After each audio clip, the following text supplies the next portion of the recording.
Welcome to the first ever episode of Rawcast, where I will be looking at around 20 scientific studies, all of the scientific research and literature about seed oils, about how high blood cholesterol doesn't cause heart disease, about how lowering our blood cholesterol doesn't decrease heart disease, and not only that, even at how replacing animal fats from our diets with seed oils not only not decreasing incidence of heart disease, but making us more likely to die from heart disease, all backed by scientific studies, which the mainstream refuses to acknowledge.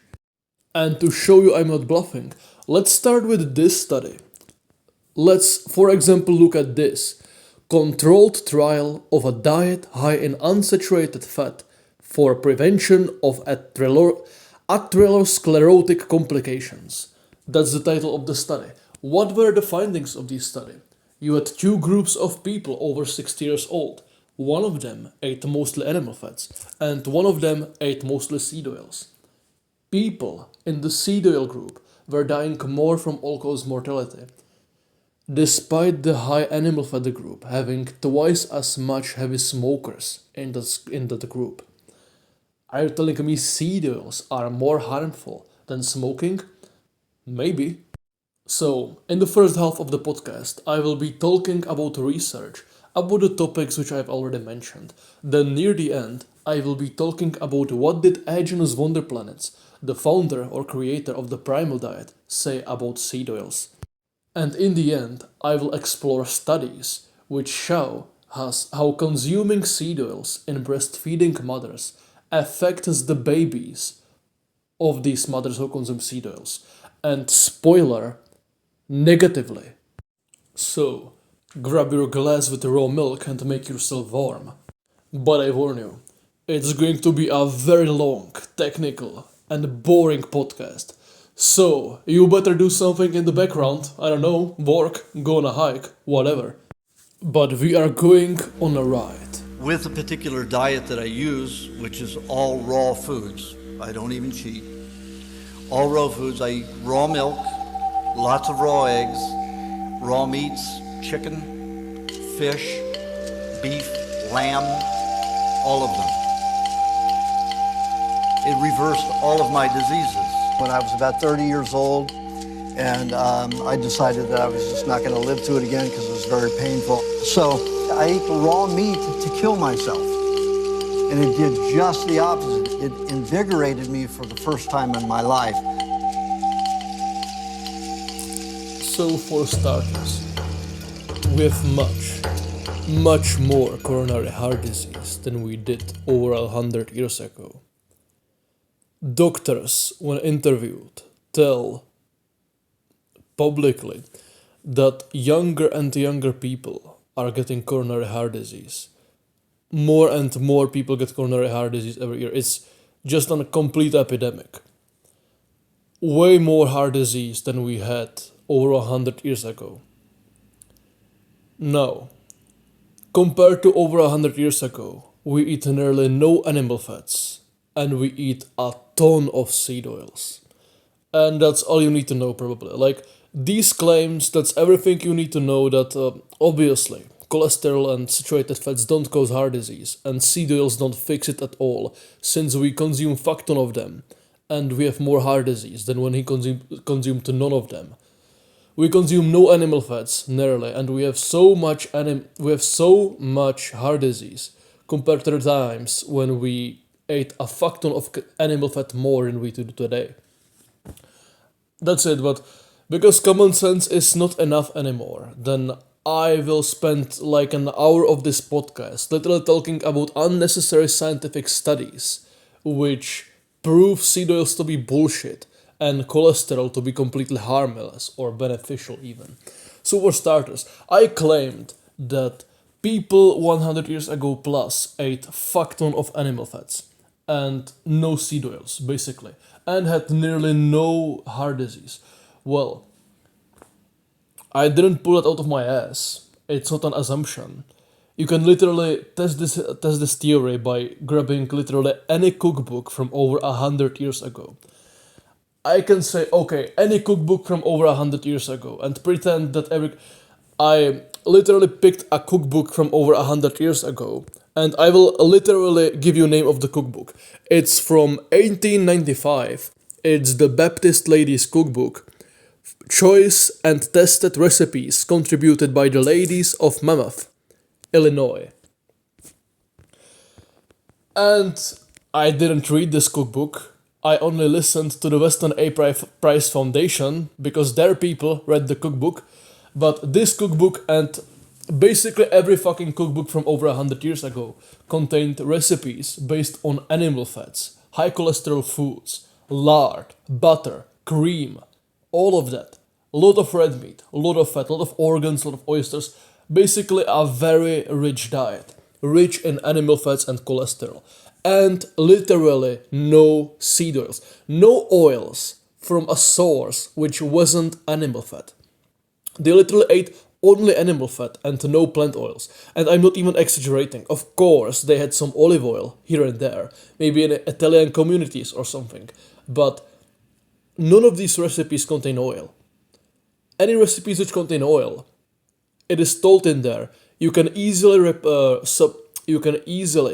the oil with melted butter.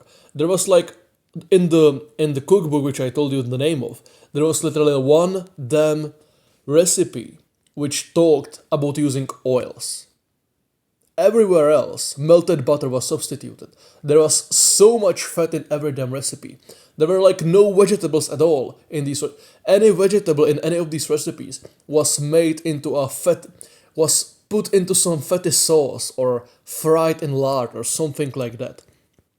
People ate literally no fats which weren't animal fats, and they ate only animal fats, full of cholesterol and saturated fat, and they ate literally like so much more fat than today because first look at the recipes from their cookbooks. Second, there was no agenda for fearing fat or cholesterol. There was no fat-free products, no watching your cholesterol, no lean meats, no dieting, no anything. There was just eating food which was available and tasted good. And as we see from the recipes in these cookbooks, people over 100 years ago ate a lot of fat. No. That changed like in the 1910s when Crisco started producing cottonseed oil and started a huge marketing campaign saying that people from households where they eat Crisco cottonseed oil from a fucking factory are more intelligent, more scientific, more modern, and basically smarter than people who eat lard and butter and all of these animal fats, like barbarians. Like, they are stuck 200 years ago. Why do they eat animal fats? If you are more scientific and smarter, then you should eat seed oils, because then your children will be smarter, more modern, and will grow up to have better character. Literally, no studies, no science, no anything, just marketing. When they're poor, just Crisco went on the fucking market and said, hey look, people who eat lard are stupid, and people who eat seed oils are smart. Therefore, you should eat seed oils. That's literally how the American public started eating seed oils. Holy fuck. People who fell for it back then were so fucking retarded. I have so little respect for... How the fuck can you be so susceptible? Holy shit. Fuck me, bro. So, now, after 10 years, more years, I don't know, whatever, of consuming seed oils, coronary heart disease started to become prominent. Like, there were heart attacks from, like, I don't know, fucking, if you had some disease, if you had a huge fever, if you were injured in a war or were very old. I don't know, there was heart disease, but not coronary heart disease. As in, your arteries are plaquening and then you get fucking heart attack because of, I don't know, coronary heart disease. I'm not a fucking cardiosurgeon, but coronary heart disease is something different than just heart attacks. Coronary heart disease, which is supposedly caused by high cholesterol diets, is what started like a few decades after public was consuming seed oils for a long time. And okay, I'm not going to say it's only the seed oils. Of course, more things changed. People had, I don't know, more artificial lightning, or they had more sugar, more grains, whatever. But still, Americans were consuming diets high in animal fats for 300 fucking years and never developed coronary heart disease. In fact, there was some doctor quoted saying, I'm sure you heard the quote, but some doctor, I'm not going to look up the name, I'm lazy, but he was saying in like 1920s or before that to his students in medical school, look at this person with coronary heart disease. You will never see case of that again. That is so rare. I cannot understand how this rare specimen of heart disease even exists, but you will never see it again. And now doctors are terrifyingly being interviewed and say that younger and younger people get heart disease. Like so many people get coronary heart disease at this point. It grew and grew. So you consume high animal fat diets for 300 years, no coronary heart disease. Then you start consuming seed oils on mass scale. And then suddenly 10 years later, you have coronary heart disease rising. And since then, more and more heart disease in the world exists. So, why did this heart disease spike up? Why did it start? Why do we get heart disease out of nowhere, all of a sudden? Well, you probably heard about it. It's called the diet heart theory, which is BS. I will summarize it to you. If you eat too much fat and cholesterol in your diet, then you will have high blood cholesterol. If you have high blood cholesterol, then you will have more buildup of plaque in the arteries. And if you have more buildup of plaque in the arteries, then you will get coronary heart disease. And now I will talk about I don't know, until end of this podcast, I will cite 20 fucking scientific studies proving this theory wrong. So first, there is a study from 1936. This fucking theory was debunked 100 years ago from Lande and Sperry, spelled Lande and Sperry, from 1936. You can look it up, there's a graph. Basically, they looked at people with coronary heart disease, or not coronary heart disease, but arteriosclerosis, which is blackening of the arteries, which leads to coronary heart disease. So they measured their blackening of arteries and, cold weather, and they looked at their serum blood cholesterol levels. Basically what they found with observing, I don't know, how many people? I don't see the number. If I should count the dots on the graph, I don't know, 100 people or more or less or something like that. And they found absolutely zero correlation between high blood cholesterol and blackening of the arteries. There is no basis to believe that high blood cholesterol leads to blackening of the arteries. And it gets worse and more obvious in the studies which we will discuss later. But for starters, they looked at blood cholesterol and blackening of the arteries, and there is no correlation, which literally debunks the theory of high blood cholesterol causing blackening of the arteries, because there is no proof for it. No proof. Anyone who tries to prove it debunks it. So, now, there was this study in 1957 which was trying to prove that low-fat diets are healthier than high-fat diets. It's called, from 1957, the Anti-Coronary Club, where a group of New York businessmen aged 40 to 59 were placed on the so-called prudent diet. The prudent diet consisted of consuming corn oil and margarine instead of butter. That's gay. Cold breakfast cereals instead of eggs. That's fucking asexual. Chicken and fish instead of beef.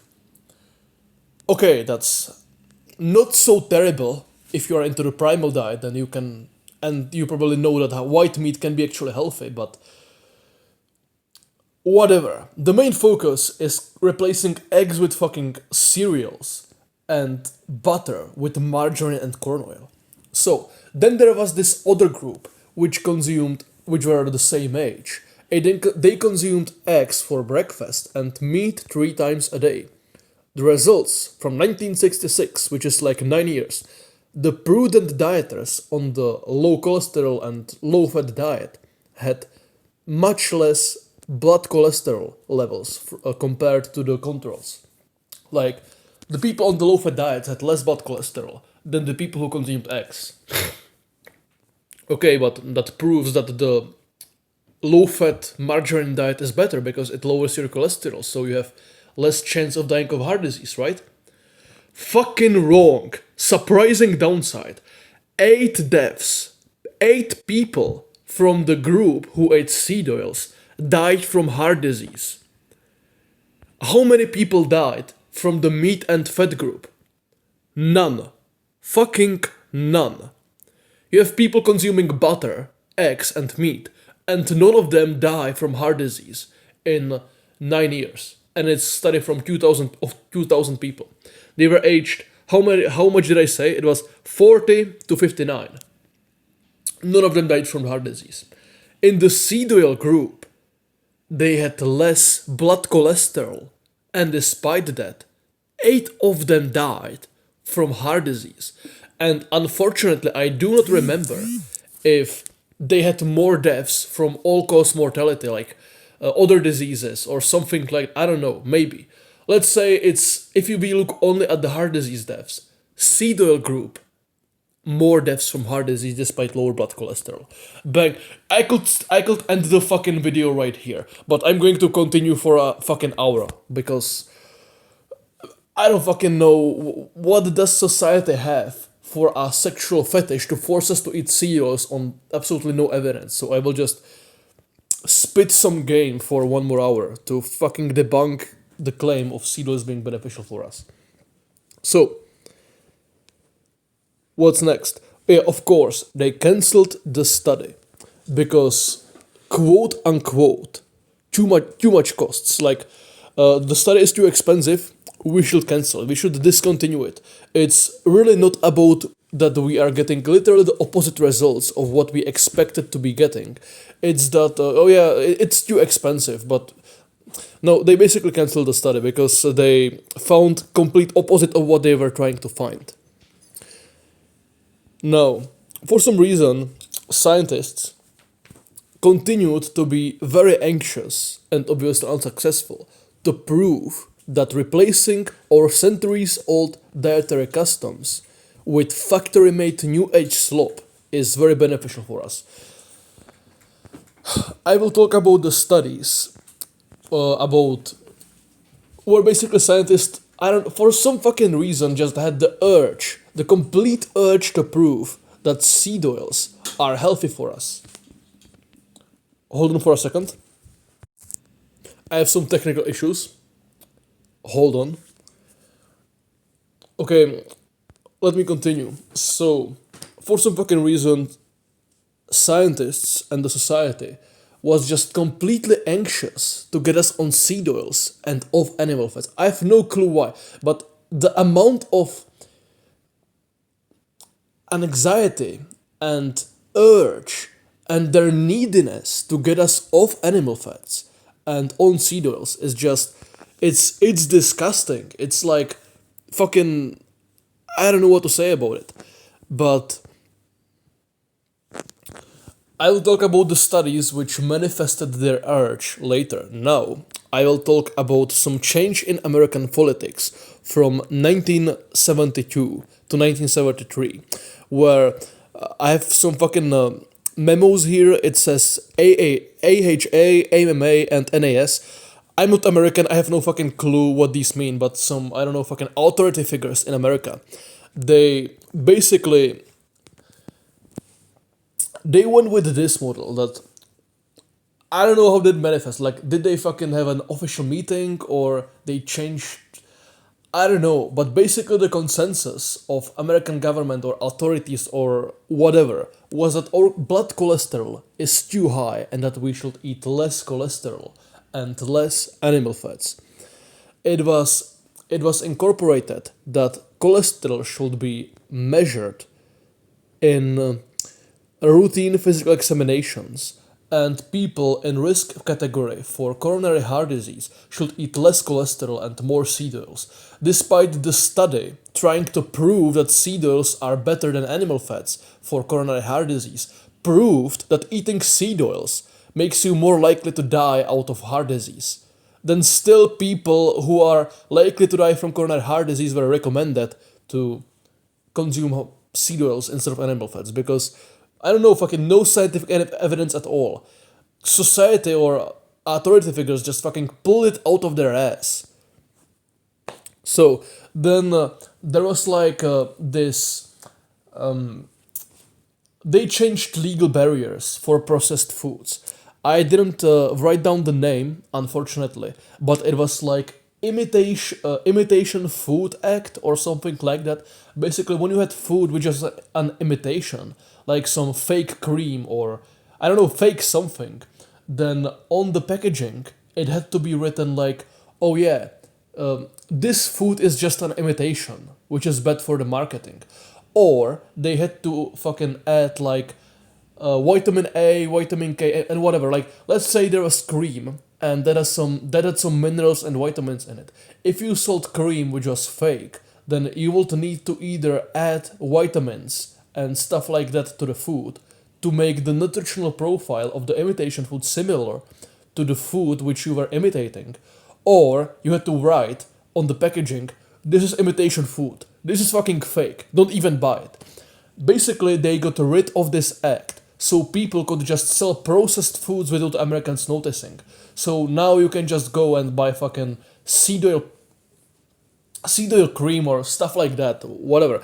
Basically, they changed legal barriers to make processed foods full of seed oils more accessible and easier to sell to like the supermarkets and all from the huge companies who manufacture these products. Again, really excuse me. I'm too lazy to hire an editor and I'm cold weather. Sorry. So, what is the funniest part is that I will just refer to them as they, the dark fucking the mysterious gods who rules of our society, whatever the fuck, I will just call them they. They claimed that we need more studies to be done to determine whether modification of our plasma lipids, aka lowering cholesterol, can reduce coronary heart disease. Like, there was this push that, look, we need more studies to look at if lowering cholesterol will lower our incidence of heart disease, of coronary heart disease. So, they literally advise doctors to check blood cholesterol of everyone. They advise them to have people with risk of coronary heart disease to consume seed oils instead of animal fats. They literally made seed oils and garbage food more accessible through changing legal barriers. They urged the public to consume more seed oils than animal fats. And then they went along and said, look, we need scientific studies to prove that lowering cholesterol is beneficial. They did all of this to society, and then they came along and said, look, we need scientific studies to prove that what we did was beneficial.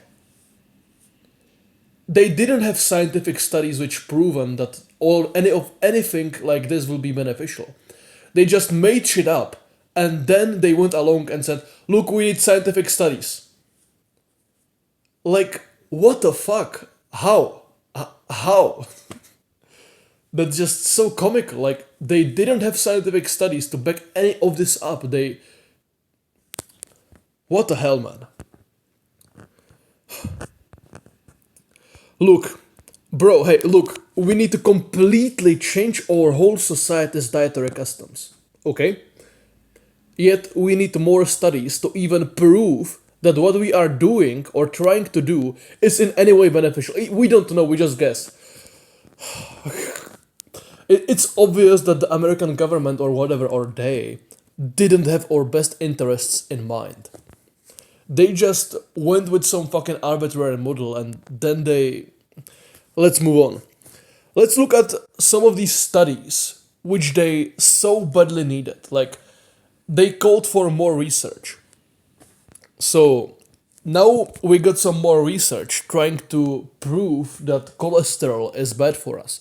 And one of this study is like, yeah, lipid research, clinic's coronary primary prevention trial, LRC CPPT 1984. It costed 150 million of taxpayer dollars. And there was this trial of one group on cholesterol lowering drug, one on placebo.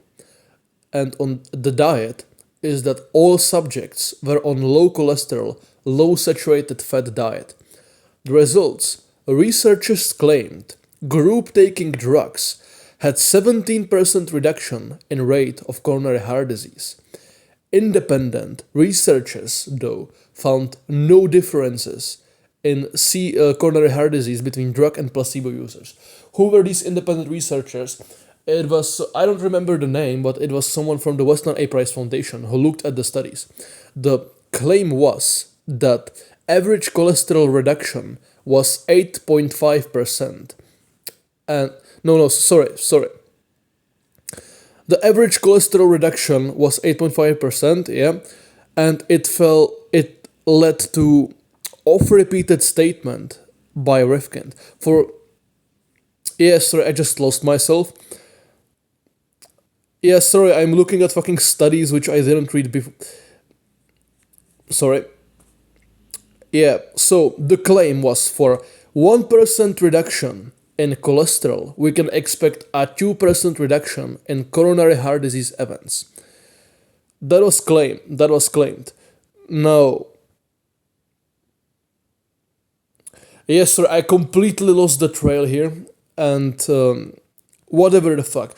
Basically, the reason I'm talking about this study is that they found some fucking insignificant bullshit, which independent researchers from Western A Foundation completely, like,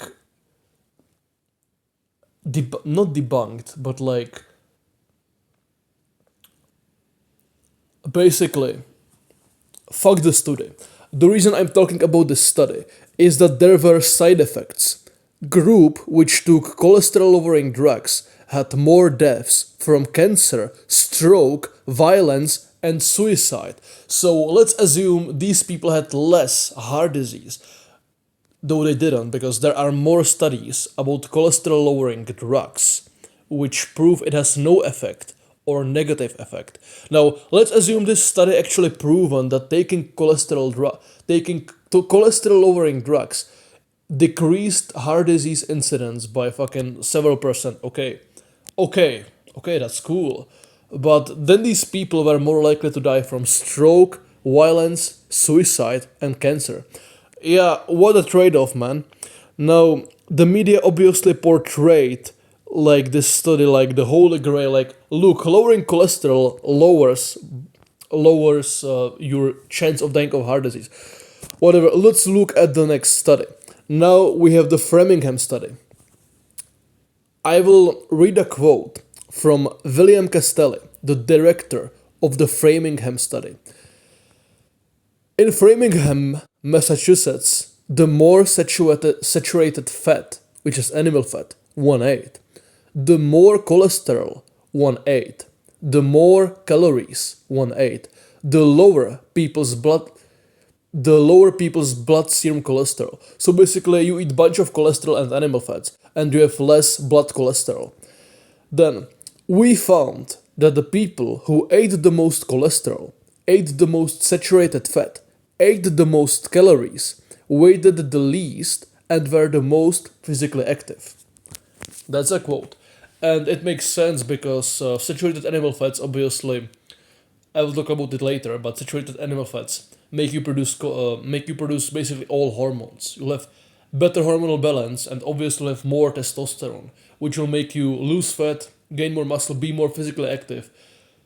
Basically make you more physically active. Eating bunch of cholesterol will make you produce more testosterone, which will make you more likely to move and lose some fucking weight. Then, yeah, what they found that the biggest factor for coronary heart disease was buildup of uric acid in blood. Nothing cholesterol related. Now, 30 years later, investigators looked at the participants in the Framingham study after 30 years, and what they found that the lower cholesterol one had, the greater risk of death. Another quote.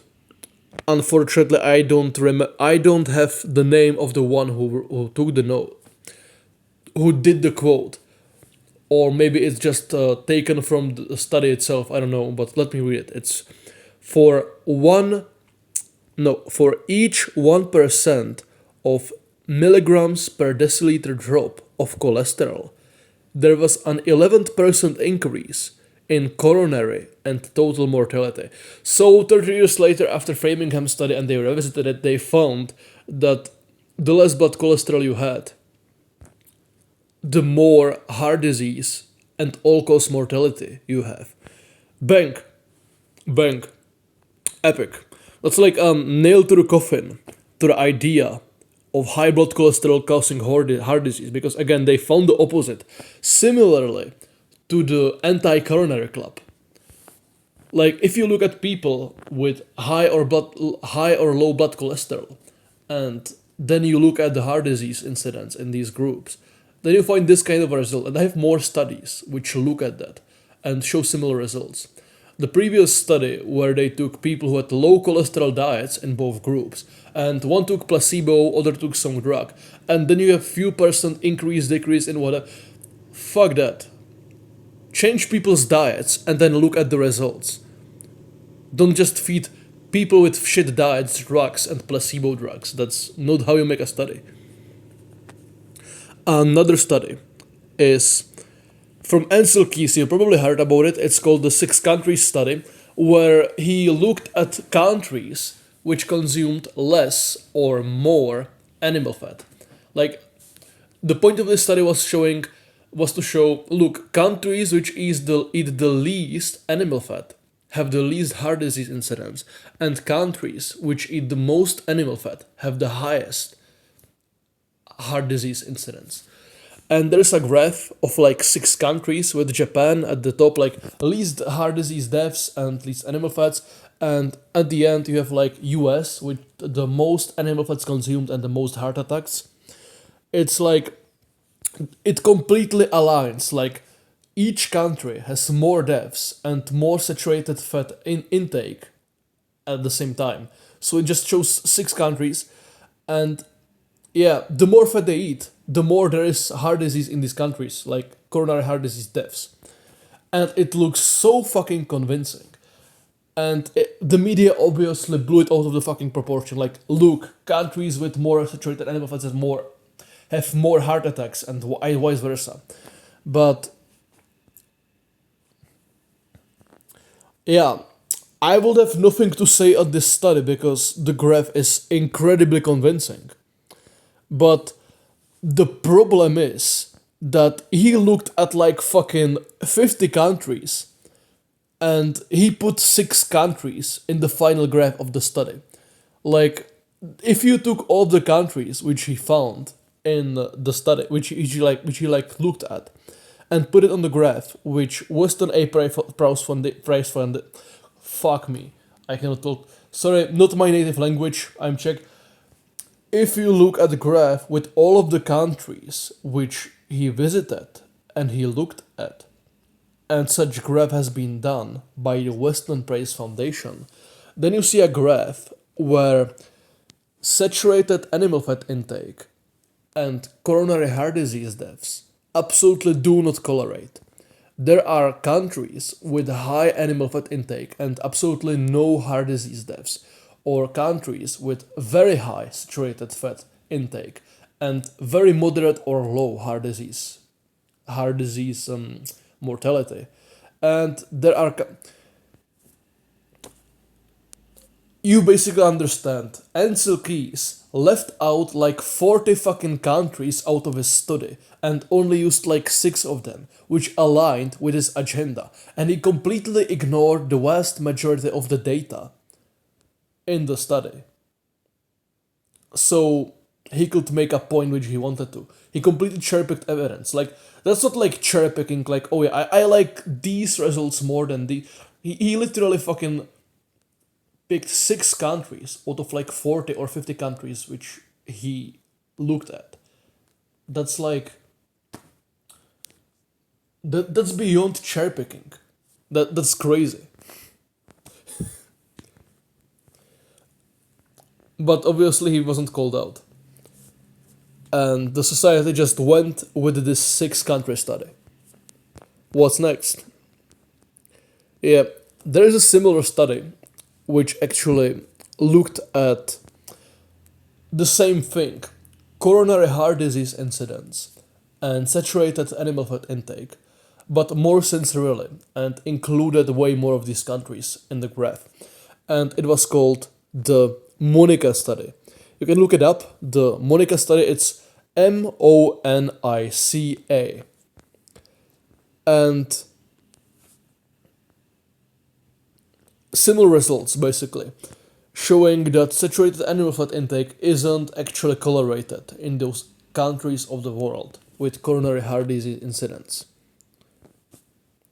Now, there is an anomaly in these studies, though, with Japan and China, which actually does consume a very low saturated animal fat diet and at the same time has very low heart disease incidence mortality. In most countries, you actually see, yeah, look, they eat bunch of fat and they don't have heart attacks, or something along those lines. In Japan and China, indeed, they ate like no animal fats, and they had a fuck ton. They had basically no heart disease, coronary heart disease. Now there are 2 explanations for phenomenon of these 2 countries. One of them is that in these Asian societies, it was very dishonorable for the family of the deceased if one died from heart disease. It meant like, you're a fat fuck who died from heart disease. Shame upon your bloodline. So, if you died from heart disease, then your doctor didn't want to put like shame on your entire bloodline. So instead of saying, look, he died from heart disease, he would say, hey, he died of stroke. Okay?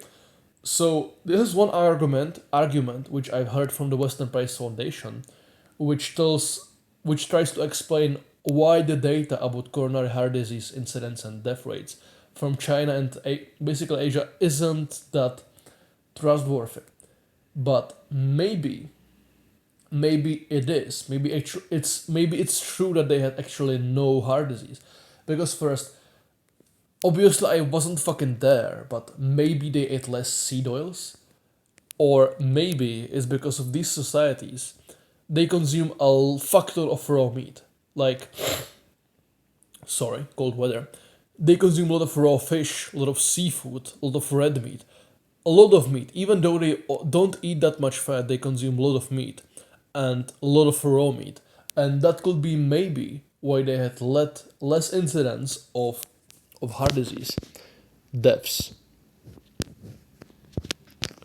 Maybe. Now, continuing. You can also compare Europe. This is my favorite. You can compare European countries. This is a comparison from 2005, which I'm looking at. And basically it compared consumption of saturated animal fat and heart disease incidence. And you can see that countries who consume more saturated animal fat have less heart disease deaths, and countries which consume less saturated animal fats had more heart disease deaths. And like, for example,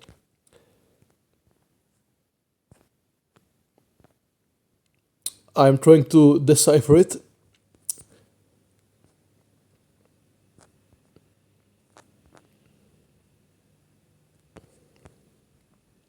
Yes, so the countries from 2005 which ate the most animal fats were France, Switzerland, and the Netherlands, and then also Iceland, and then several more of these countries. And these countries had the lowest heart disease mortality from all of Europe. And there's actually so-called This is my top one favorite argument since I got into health for years. For like 5 years, I've been using this argument. There is so-called French paradox. You can find it on Wikipedia.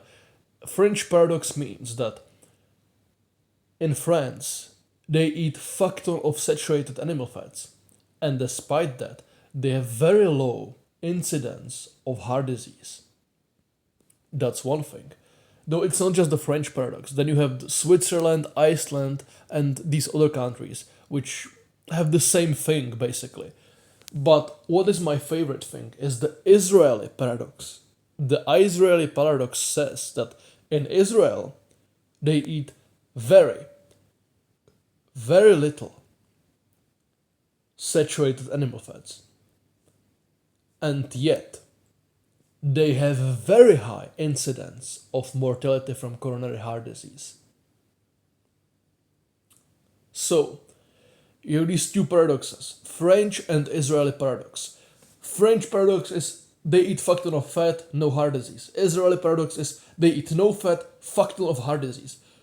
These two paradoxes, they just fucking debunk the whole fucking paradigm. I don't know how the hell does not society see this. Just laughable. Now, there is this bunch of studies which shows no correlation between blood cholesterol and coronary heart disease. One is International Atherosclerosis Project. 31,000 autopsies from 15 countries. No correlation between animal fat intake and degree of atherosclerosis on serum cholesterol level. DEBAKEY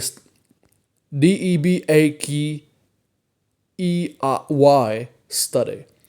Survey of 1,700 patients with hardening of the arteries found no relation between level of serum cholesterol and degree of hardening of the arteries. Veterans clinical trial. No relation between diet and coronary heart disease. Minnesota State Hospital trial. No difference on coronary heart disease events between controls and group on diet that lowered cholesterol by 14%. Honolulu Heart Program. No significant difference between saturated fat and cholesterol intakes of persons with and without coronary heart disease. Puerto Rico's Heart Health Study. No significant differences between saturated fat, and cholesterol intakes of persons with and without coronary heart disease.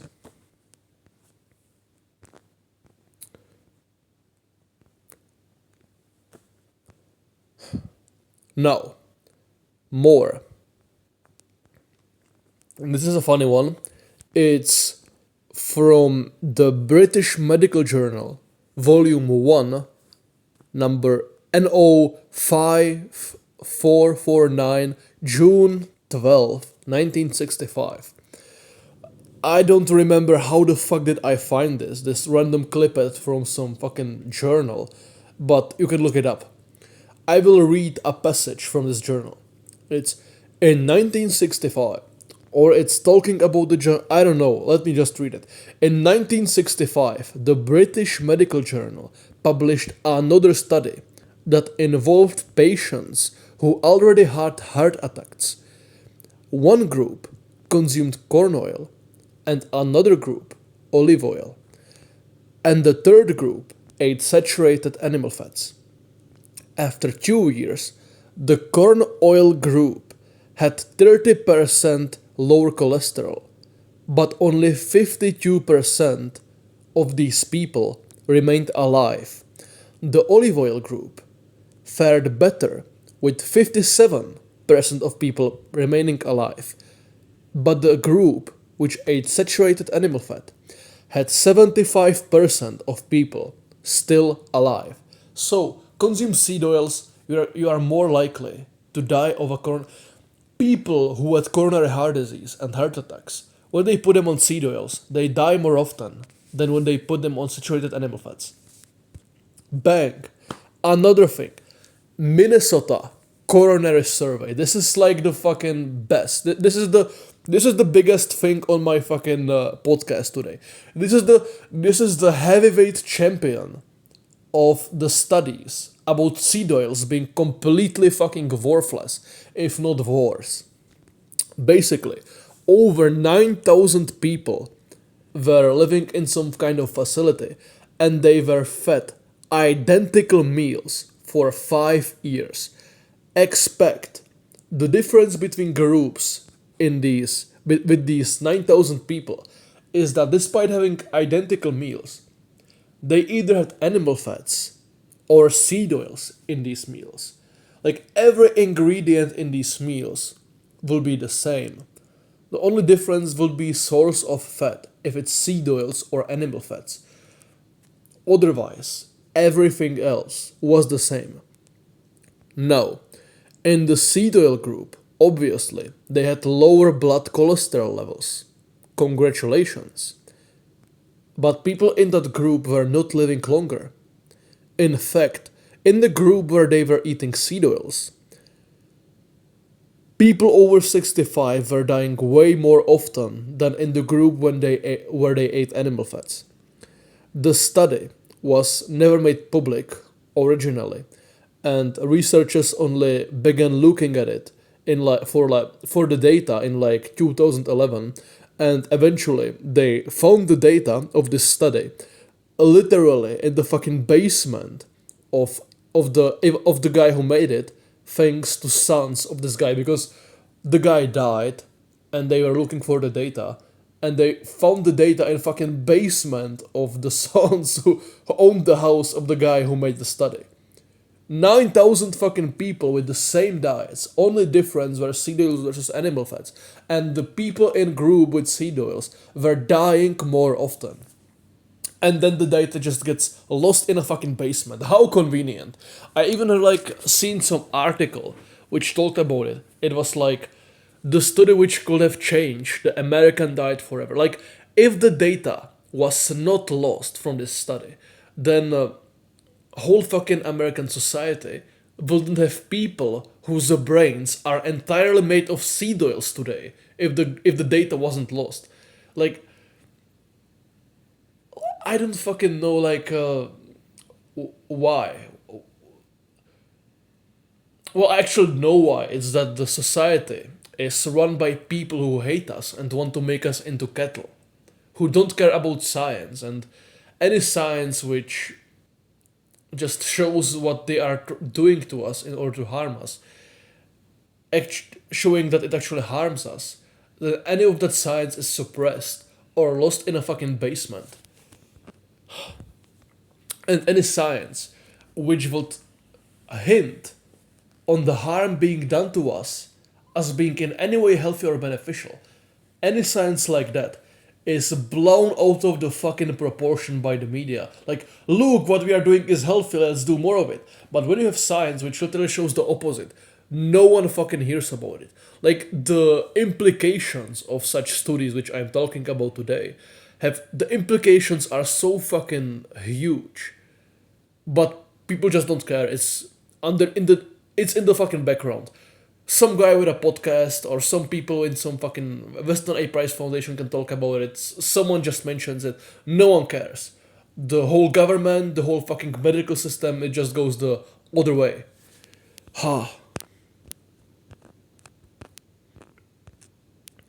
Now, next. Yeah, I've got bunch of more studies. A lot more. But before of these new studies, let's look at something else. Let's look at what the or shepherds, or slave masters. The government, the nice people, the mysterious dark gods of the government, whoever they launched so-called National Cholesterol Education Program.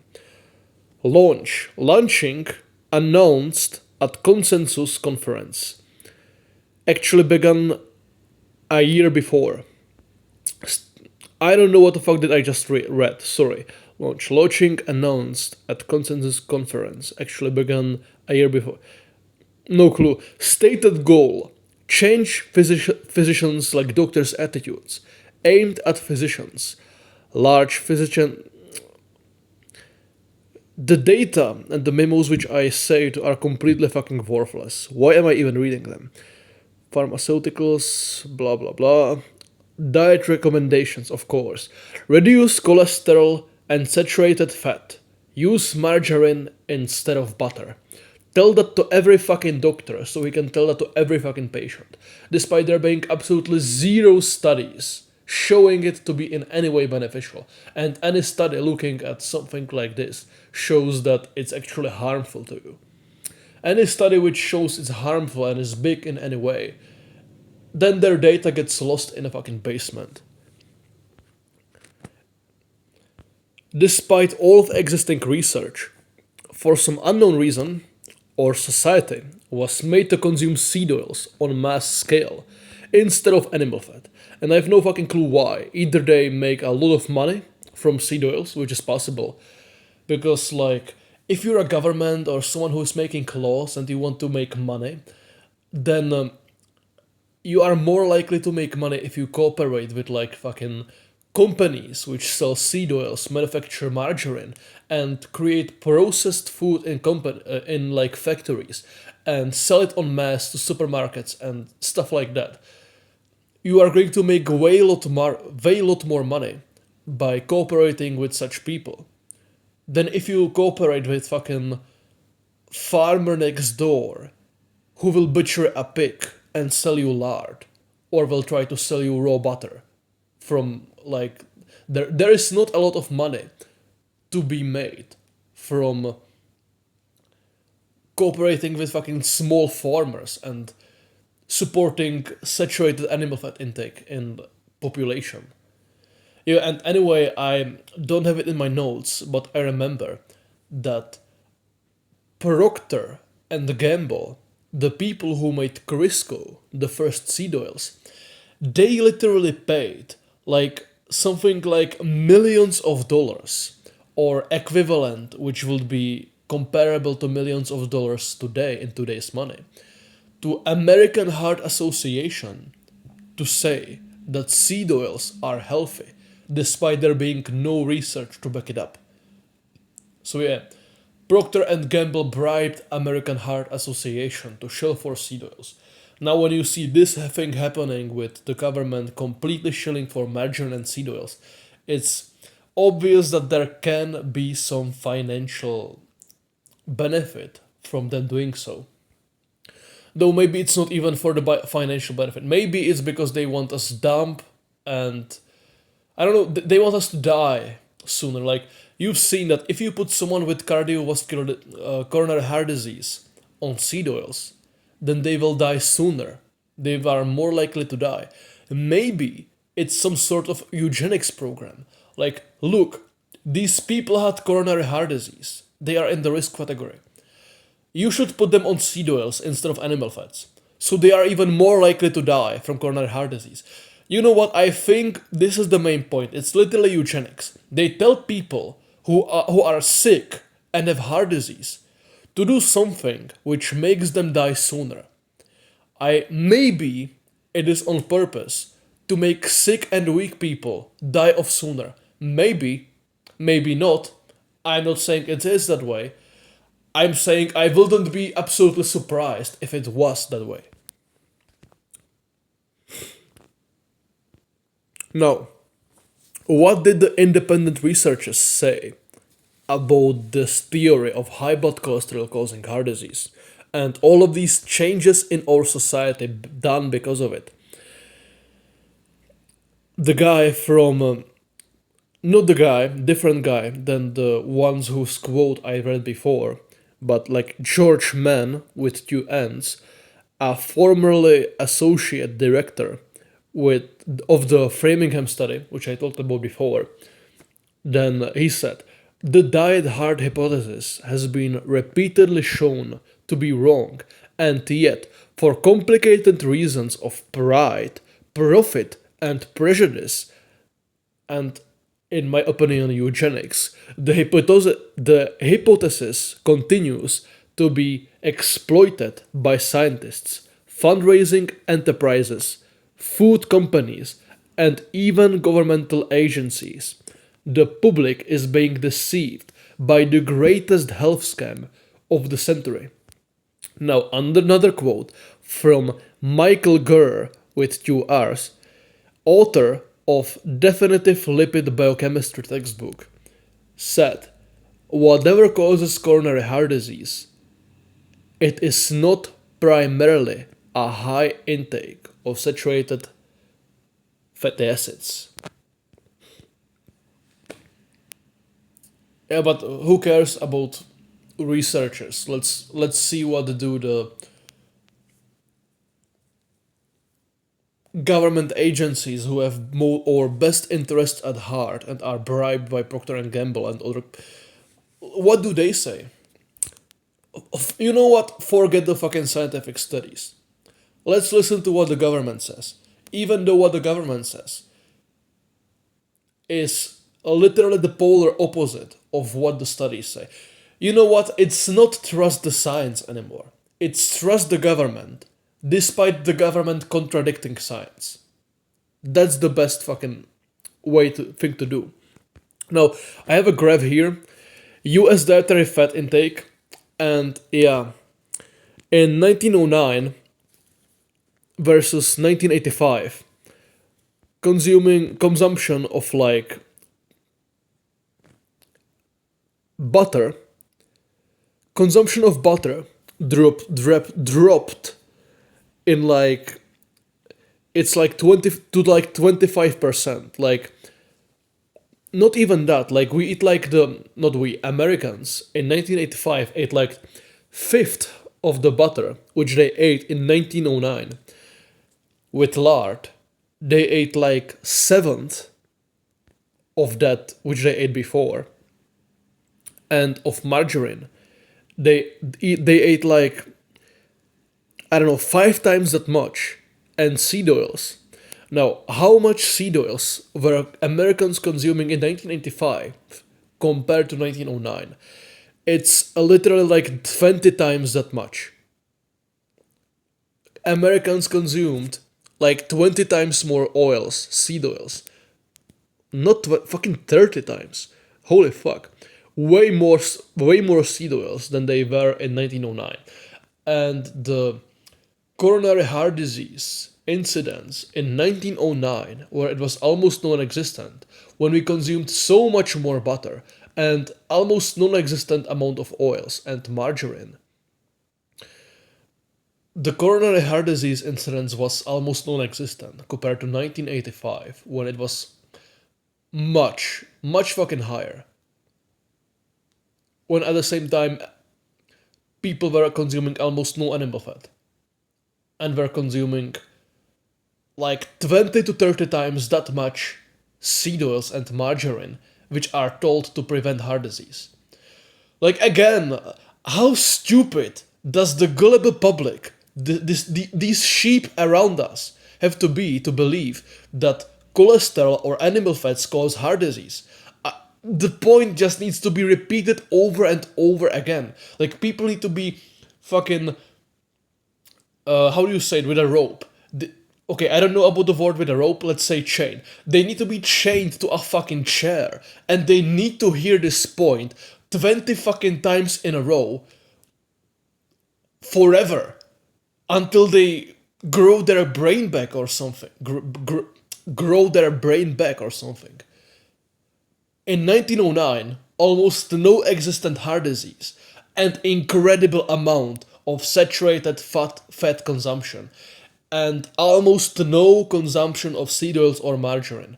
In 1985, incredible incidence of heart disease, incredible consumption of seed oils and margarine and almost no existent, not almost non-existent, but way weaker consumption of saturated animal fats. How the hell are these animal fats causing the coronary heart disease? Like, even if seed oils didn't cause heart disease, even though the rise of coronary heart disease literally, completely correlates with the rise of consumption of seed oils. Let's say it's not caused by seed oils, by some strange reason, whatever, even though the studies say that you die more if you consume seed oils from coronary heart disease. But let's ignore it. Even if it wasn't the case, then still, this proves that animal fats and cholesterol doesn't cause heart disease. And I even told you about like 5 or 6 studies which looked at this thing and shown again that literal scientific studies show that consuming cholesterol doesn't contribute to heart disease. I'm sorry for repeating this point over and over again, but holy fucking hell. Like, this seems like common knowledge to us. Like, anyone on Instagram, anyone in your friend circle, it's common knowledge that cholesterol doesn't cause heart disease. If you go on Instagram and YouTube and you watch all of these YouTubers and Instagrammers who are into health, then of course, you will feel like everyone knows this by now. But if you go outside in your home country, if you live anywhere outside of like Bali, and you go outside and you talk to people in the supermarket, on highway, on the street, absolutely anyone, everyone will believe that cholesterol causes heart disease. Like, look at a highway in your country, where you see tens, hundreds, or thousands of cars pass by. Every single driver believes that cholesterol causes heart disease and consumes seed oils. This knowledge is not as common as it seems, guys, and it's fucking crazy. Like, people around us, they're so fucking stupid.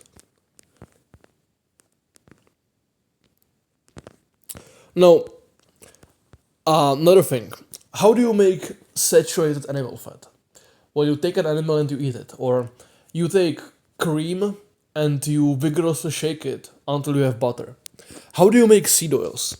I have a graphic with like 20 fucking steps on how do you make fucking margarine. And it goes like, you take soybeans, corn, cottonseed or something like that. You then extract oil by a high temperature and high pressure. Then remaining fraction of oil is removed with hexane and other solvents. Then you take these rancid oils with hexane and stuff. You steam them clean to remove all vitamins and antioxidants, but pesticides and solvents still remain though. Then you take these oils, you mix them with a nickel catalyst. Then you take these oils with catalyst and you subject them to hydrogen gas in a high pressure, high temperature reactor. A fucking reactor. What the fuck is this food? Soap. Then you fucking... Yeah, soap like... What the fuck is this word? Emulsifiers mixed in.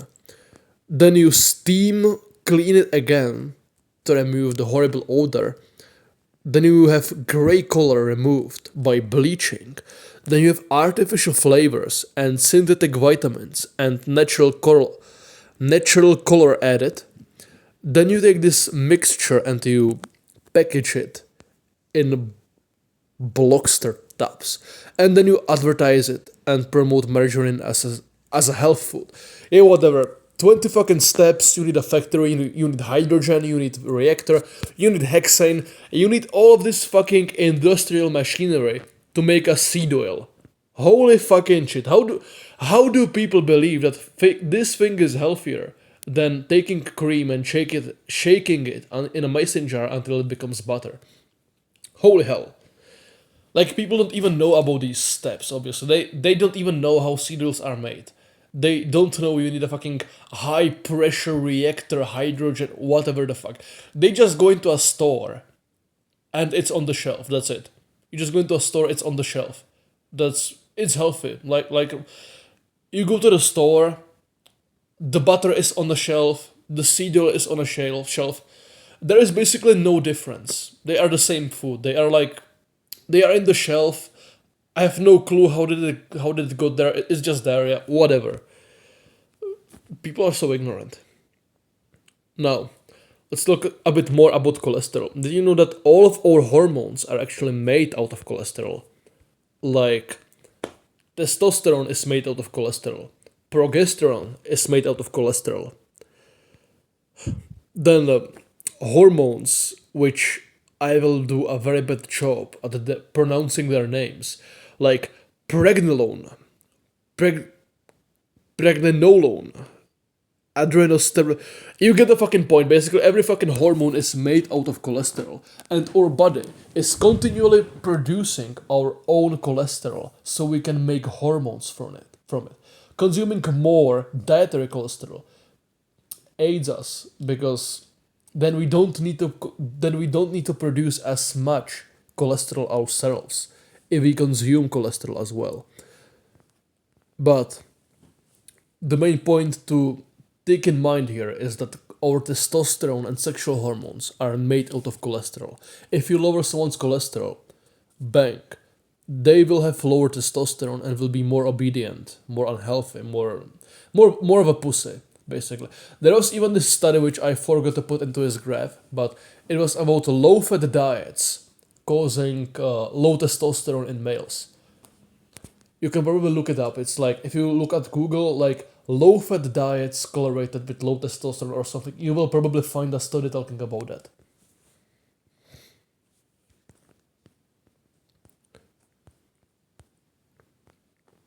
No, the more cholesterol you will have, the longer you will live. I'm not fucking kidding. Like, there is a study called. No, sorry, not a study. It's a summary of cholesterol research, like more studies. Let me talk about studies in this summary.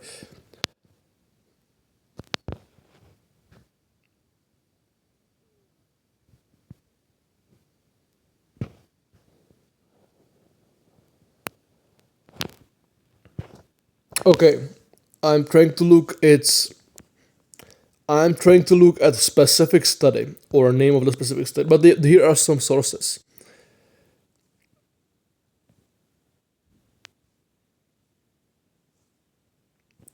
Nope, unfortunately, I cannot see a source. I didn't save it. But let me read what I have here. Summary of cholesterol research. Levels vary. Cholesterol levels increase naturally and gradually with age. Accurate reading is difficult. Cholesterol levels vary with stress, time of day, fasting versus non-fasting, types of tests used, and etc. Actually, I remember this one study which I didn't write down, but they were measuring people's cholesterol like weekly or daily or something, and in young people, and in 1 week, everyone had higher blood cholesterol, like very high, and it was disproportionate. And people didn't know why. Why did all of them have higher cholesterol? And it was because it was the week of exams or something like that, which caused the people whose cholesterol was being measured to be stressed, and being stressed increased their blood cholesterol. Probably because the cholesterol just makes helps you with creating hormones, and if you are stressed, then you need hormones, and you need hormones to recover. Whatever the fuck. Basically, stress increases your cholesterol. Not even that. Stress. Now, risk. In men, slightly greater risk of coronary heart disease for cholesterol levels above 300. No appreciable difference in coronary heart disease rate for cholesterol levels of 180 to 300. So, the source is American Heart Journal 1987. So if you are over 300, then there is a slight risk of more coronary heart disease, but the average is like 200 something.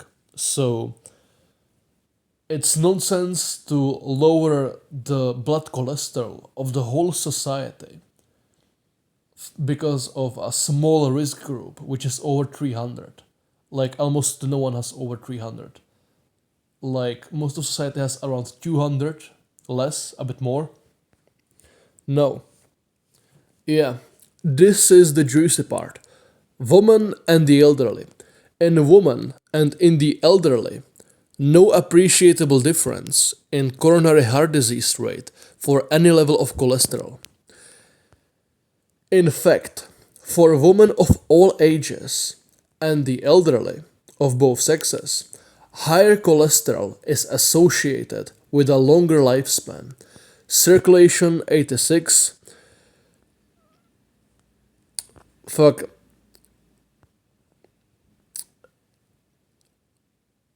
Should I even fucking read this? Okay, circulation 86, 2000. Basically, some fucking source that's just too long and I'm not going to read it. Sorry. No correlation. Autopsy studies show zero correlation between estimated animal fat intake and degree of atherosclerosis. Autopsy studies show zero correlation between estimated animal fat intake and degree of hardening of the arteries on serum blood cholesterol level. Laboratory investigations 1968 18 Q dots 498. Now, I actually just fucking skipped this whole part. This was a waste of time. Sorry. But here's the final nail in the coffin. Here are some. How much studies do I have here? Okay. A lot. Now, let's talk about more modern studies. One of these studies is blood biomarker profiles and expectancy longevity comparison of centenarians and non-centenarians in a 35-year-old follow-up of the Swedish Amores cohort. That's the name of the study. What this study found was people who live over to be 100 centenarians have high blood cholesterol on average. Again, people who live to be over 100 usually have high blood cholesterol. Another study. Association between low density lipoprotein cholesterol and all-cause mortality results from the NHANES 1999 to 2014. That's the name of the study. Now, what does this study show? People with low blood cholesterol die more from all-cause mortality, from suicide, C-ward, heart disease, basically everything. People with low blood cholesterol die more.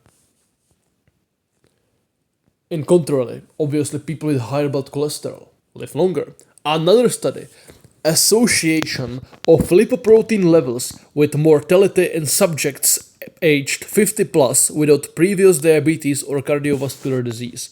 A population-based register study. So they took people who didn't have deadly diseases or other similar disease or other diseases which will be like significant over a 50. And what they found inside of that study is the same thing. People with lower blood cholesterol were dying more often than people with higher blood cholesterol. Another study. The LDL paradox, higher LDL cholesterol, is associated with greater longevity. The title of the study is self-explanatory.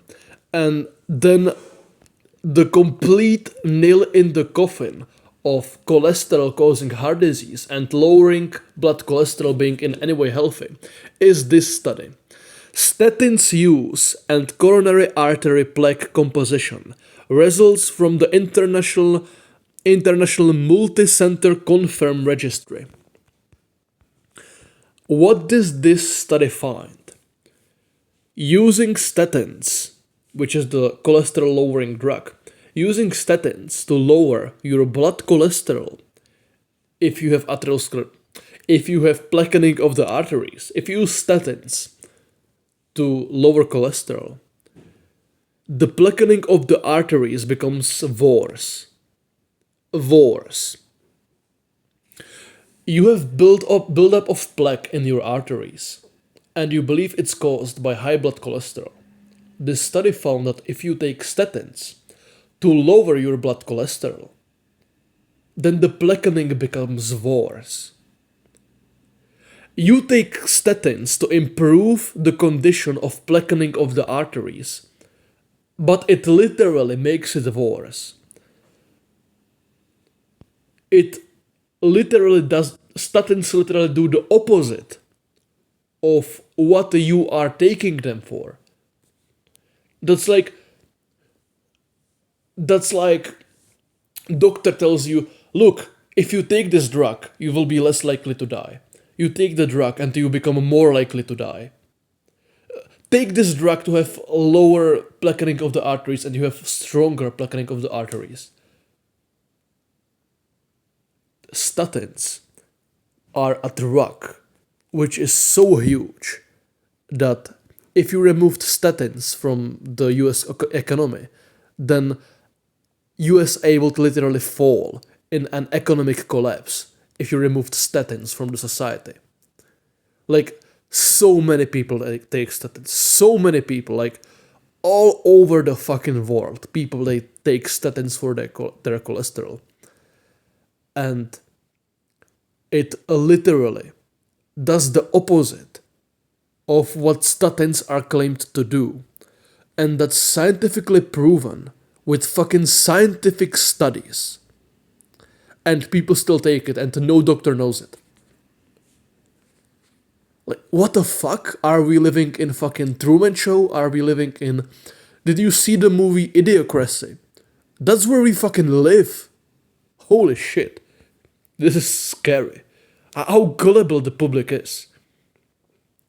This is the worst scam in history of humanity. Like, come on. Now, let's talk about cholesterol-lowering drugs. Because, like, bro, is this a fucking genocide? Is this, again, eugenics program?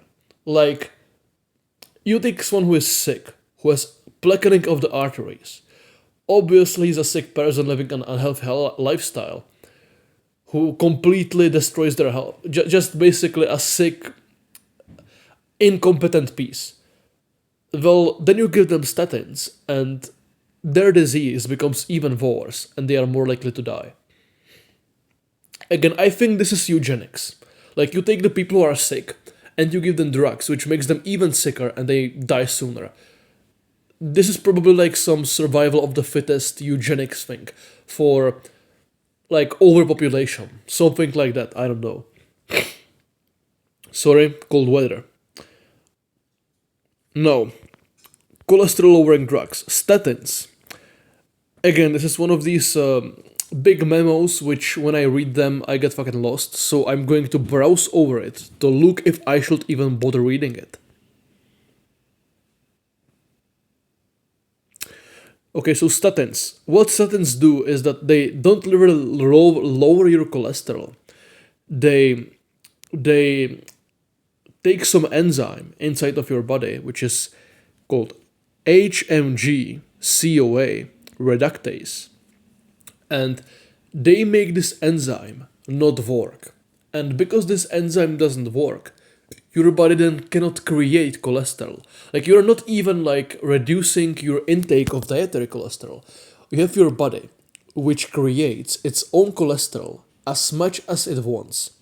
And you take a drug which disables some enzyme inside of your body, so that your body becomes unable to produce cholesterol even though it wants to.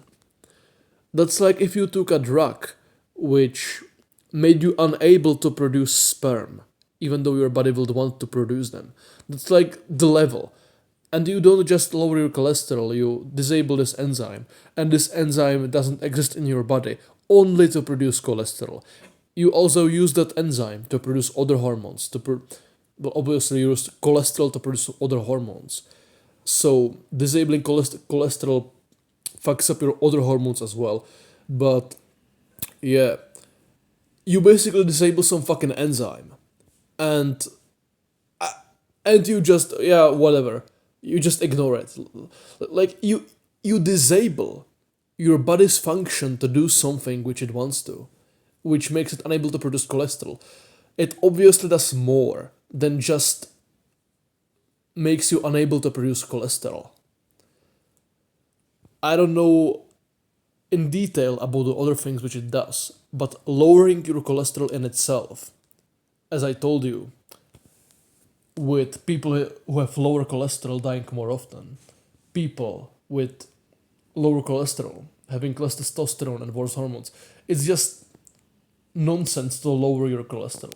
If it was beneficial to lower your cholesterol, then okay, eat less cholesterol. That's understandable, even though there is no scientific basis behind it. But taking a drug which makes your body unable to produce cholesterol even though it wants to produce it by disabling some fucking enzyme, that's fucking disgusting. That's eugenics. That's self-harm. Like, I would literally rather cut myself with a razor like these emo girls or do some sort of self-harm. And I would believe that will be healthier than taking statins, which harm your body at the biochemical level in the levels I don't even understand. Literally, fuck statins. As I told you, they do the opposite of what they are supposed to do. And another thing. Yeah. In every rodent study, statins caused cancer on long enough timeline. In studies on rodents, statins cause cancer. I don't know about humans, but if you are worried about getting the C word, then maybe don't take statins. That would be a smart idea.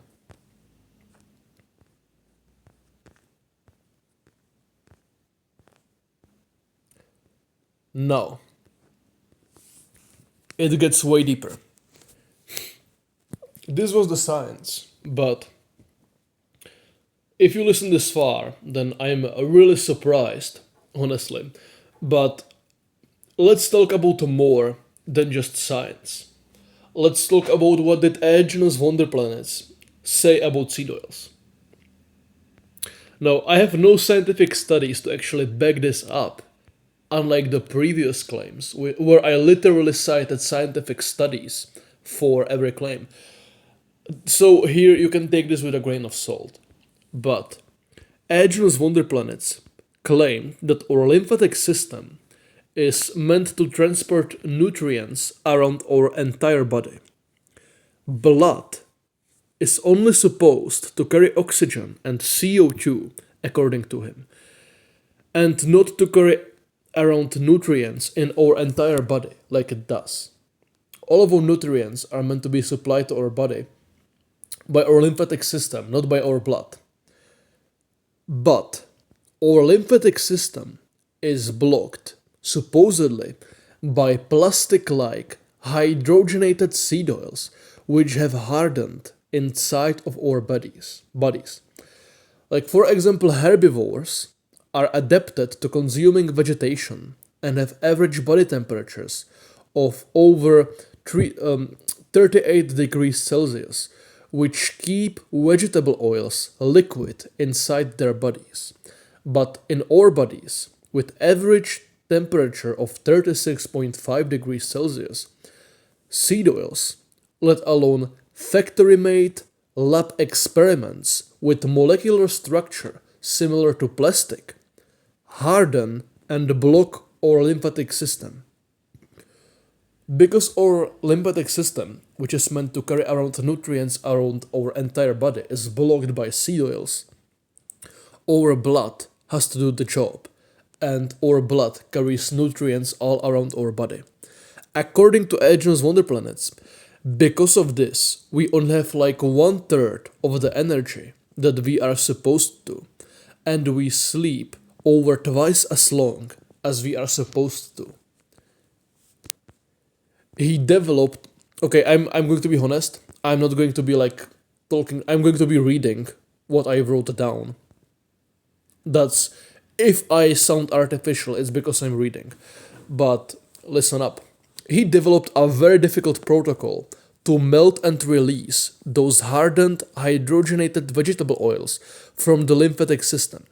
The protocol included bathing uninterrupted in 105 to 110 Fahrenheit, or which is like 39 to 42 degrees Celsius water in over 1.5 hours at a time, usually like 2 hours.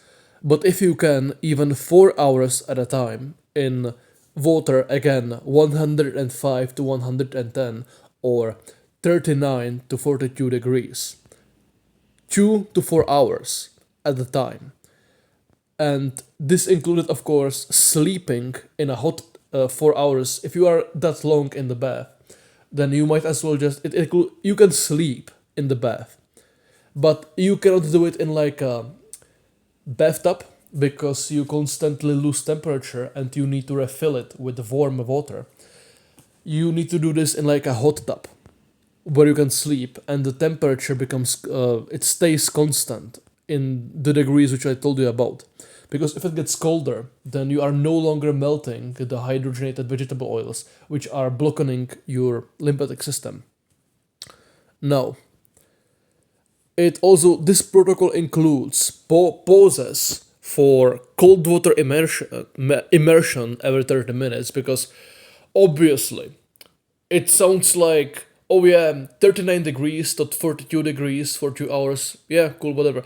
You just listened to me say it and didn't think about it, but if you do water which is that cold, that hot, then you are going to suffer. It's very painful. It's very stressful. Your brain is shutting down. If you have an existing heart condition, you can get a heart attack or something. It's incredibly unpleasant and you will not survive it. You literally need to do cold showers every 30 minutes, or you need to put like ice cold wet cloth on your head because your brain is just dying from the heat. Like your body, it's okay for your body, but your brain just completely fucking hates the heat. And another thing is that you can put your wrist in a bucket full of ice, which then makes your nervous system or your skeleton or something like that become cold, which makes you like the heat more.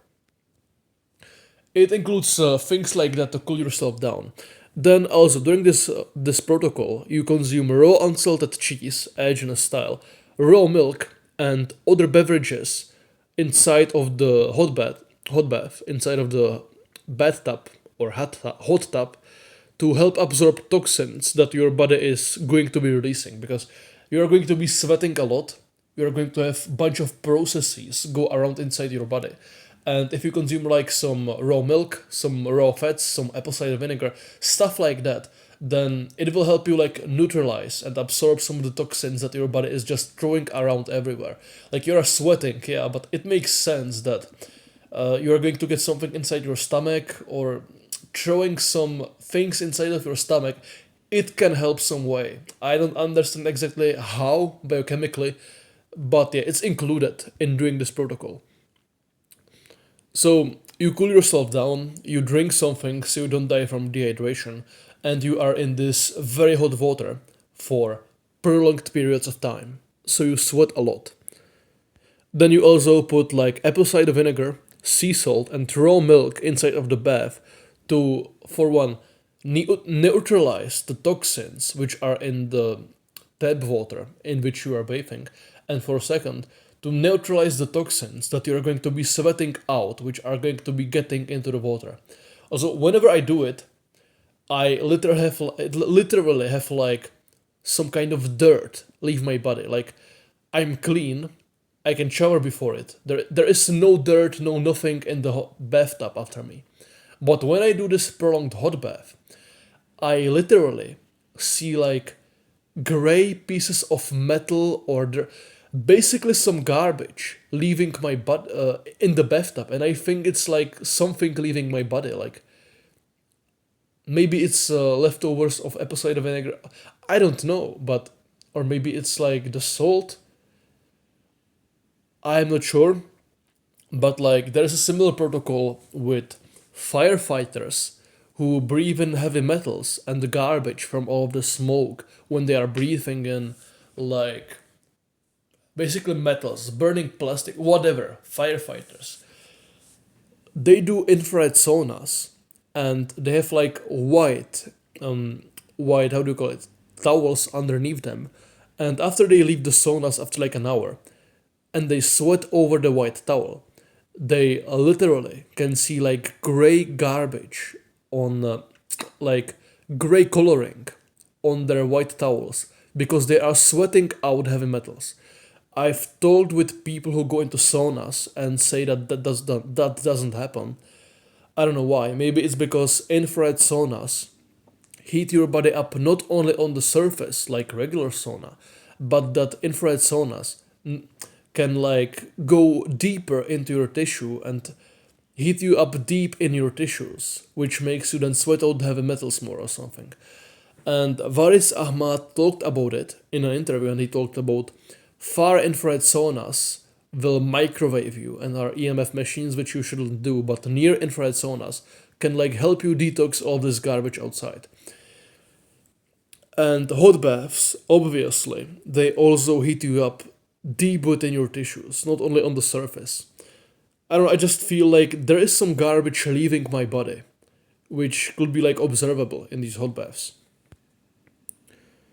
So you do this protocol when you go into hot water for prolonged periods of times, for months. You do it like once a week, twice a week, more often for months. And it's actually very difficult to perform without a hot tub because you need to constantly refill with hot water.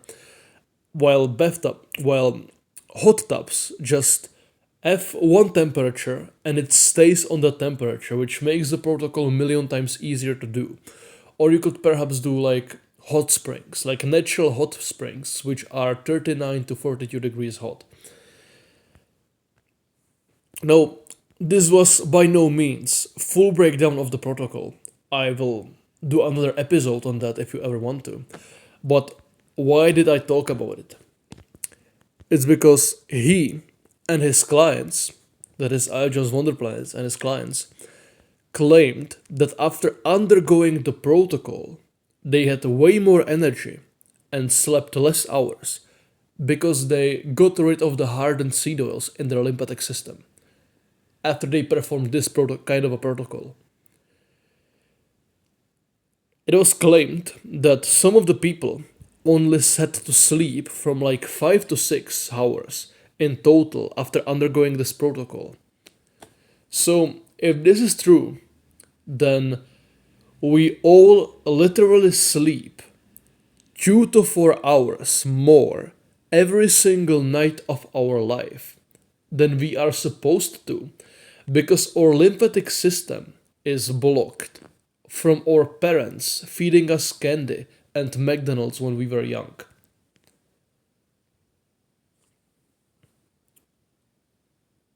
The implications of that are insane. Like, imagine this is true, that our lymphatic system is blocked by seed oils, and therefore our blood has to do a job of a completely different system. And because of that, we sleep fucking 4 hours more every single day than we are supposed to. That's fucking criminal. That's, maybe it's not true, whatever, but even this assumption being like reasonable, like it makes me so fucking scared of eating seed oils. Like I'm so fucking scared of eating seed oils. I can cheat on my diet. I'm not dogmatic. But I've literally fast for 2 days rather than consuming seed oils. Become deathly scared of seed oils. It's a very smart idea in my opinion to be afraid of seed oils. But are you not scared yet? Because, yeah, whatever, Agnes said some garbage, I don't really care, it's not true probably. I only care about the scientific studies, which have proven that they are not beneficial. And, okay, maybe you are more likely to die if you have a heart attack and then you eat seed oils, then whatever, it's not really that much of an issue. I can eat animal fats to have high cholesterol, and then sometimes I can cheat with seed oils. Who cares? It's not that big of a deal. Well, it gets even worse. And now again, this is not something Agnes, this is again in the official scientific studies realm. It gets worse, and yeah, for starters, The more omega 6 and linoleic acid a mother consumes, both of which are present in very high doses inside of seed oils, the fatter her kid will be. If you will literally have a fatter kid if you consume seed oils as a mother. The name of the study is maternal plasma polyunsaturated fatty acid status in late pregnancy is associated with offspring body composition in childhood. Okay, so you will have fatter children if you consume seed oils as a mother. But okay, who cares? Who cares? Like, a kid can be a little chubby, they can lose the weight in the future. Who cares? Who cares? Okay, that was actually just a warm up. Excuse me, cold weather. What if I told you that babies, children of mothers who consume a lot of seed oils have less IQ? Not only that you have fatter children if you consume seed oils as a mother, but that you will have dumber children with less IQ. No way, right? That's too much. That's nonsense. Oh, never mind. They actually fucking do, and here are the studies. One is the association between linoleic acid levels in colostrum and child cognition at 2 and 3 years in the Eden cohort, and the second is breastfeeding polyunsaturated fatty acid levels in colostrum and child intelligence quotient at age 5 to 6 years. If a mother consumes seed oils, well, it's not directly consuming seed oils, but if a mother has more linoleic acid in her breast milk than is the norm, and what is linoleic acid? Basically, something in seeds. And basically, it's impossible to have high linoleic acid in your diet without seed oils. Like, you will need to eat like fucking kilogram of nuts in order to have high levels of linoleic acid in your diet. But you can just take like 2 teaspoons of seed oils and that will give you so much linoleic acid. It's like, okay, these are not the exact proportions. I'm not sure if I'm exaggerating a bit, but I'm literally sure, and you can go and fact check me on this. If you take like 1 teaspoon or 2 teaspoons of seed oils, then you will have more linoleic acid in that than if you had like fucking handfuls, if you had fucking half a kilo of nuts, like, or seeds. Like, you will have to eat like a kilogram of seeds from sunflower to have the amount of linoleic acid that you will get from like fucking several teaspoons of seed oils. Therefore, okay, then you can also get like linoleic acid through consuming like pork or some animals which don't filter seed oils, but it's minimal. The highest amount of linoleic acid you will get from consuming seed oils. If you have high levels of linoleic acid in your breast milk, it's almost exclusively from consuming seed oils. And here in these studies, it is shown that mothers who had high linoleic acid in their breast milk because they consumed seed oils. And look, even if they didn't consume seed oils and they had this linoleic acid from different sources than seed oils, which is very unlikely though, even if that happened, then seed oils will give you so much linoleic acid that you will have the same effects in your breast milk as these mothers. Like, even if they didn't consume seed oils at all, which is very improbable, then consuming seed oils will give you so much linoleic acid that it will give you the levels of linoleic acid in these studies, which will then make your children dumber, as these studies show. So, mothers with high linoleic acid in their breast milk had children which became dumber. And it's not that the baby is breastfeeding and the baby is less intelligent when it's breastfeeding and consuming this linoleic acid. It's that this baby is less intelligent at age 3 or age 5 to 6. The intelligence of a child at aged 5 to 6 years old is determined by the milk which it was drinking 6 years ago. So, if consuming seed oils and having them get into your breast milk and then breastfeeding your child makes your child dumber and less intelligent 6 years after, wouldn't it be reasonable to believe that the child remains less intelligent even 10 or 20 years after? What if you are less intelligent for life, basically? And it doesn't have to be anything like crucial or whatever, but still, you are likely less intelligent for your entire life than you would be if your mother fed you colostrum, milk, which didn't have linoleic acid in high amounts in it. Consuming seed oils makes your children stupid, makes your descendants dumber, because it gets into your breast milk. Now, this is frankly terrifying. Do you know which is more terrifying than this? Seed oils are literally being put into baby formulas. It's bad enough that breast milk of mothers who consume seed oils and the seed oils getting into the breast milk, and even though they are being filtered to the breast milk, still harm the intelligence of the child 5 years down the line. What do you think happens when you feed a child baby formula which contains seed oils, which are not even filtered by the mother's breast milk? It's reasonable to assume that it becomes even worse. And I've never seen any parent take a baby formula and look at, the ingredients.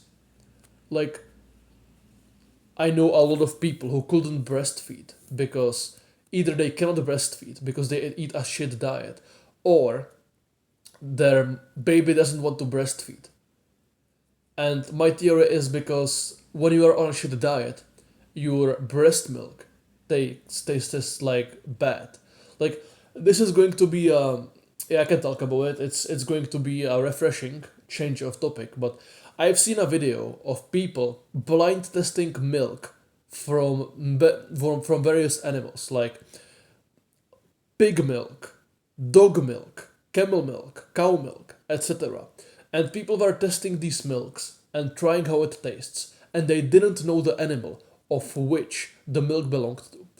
They were fed human breast milk, and they said, not knowing it was human milk, they said, this milk belongs to an animal which has been eating exclusively from the trash can. And I myself tasted the milk of my mother because I have a younger sister, and she gave me a taste, not from breasts, you fucking weirdos, but from a glass. Like, not a glass, like baby, some shit where you put milk for babies, you know. She basically milked herself, and she gave me that milk so I can taste it. And I was of the same opinion, like, that milk tasted terrible, horrible, I absolutely hated the taste of it.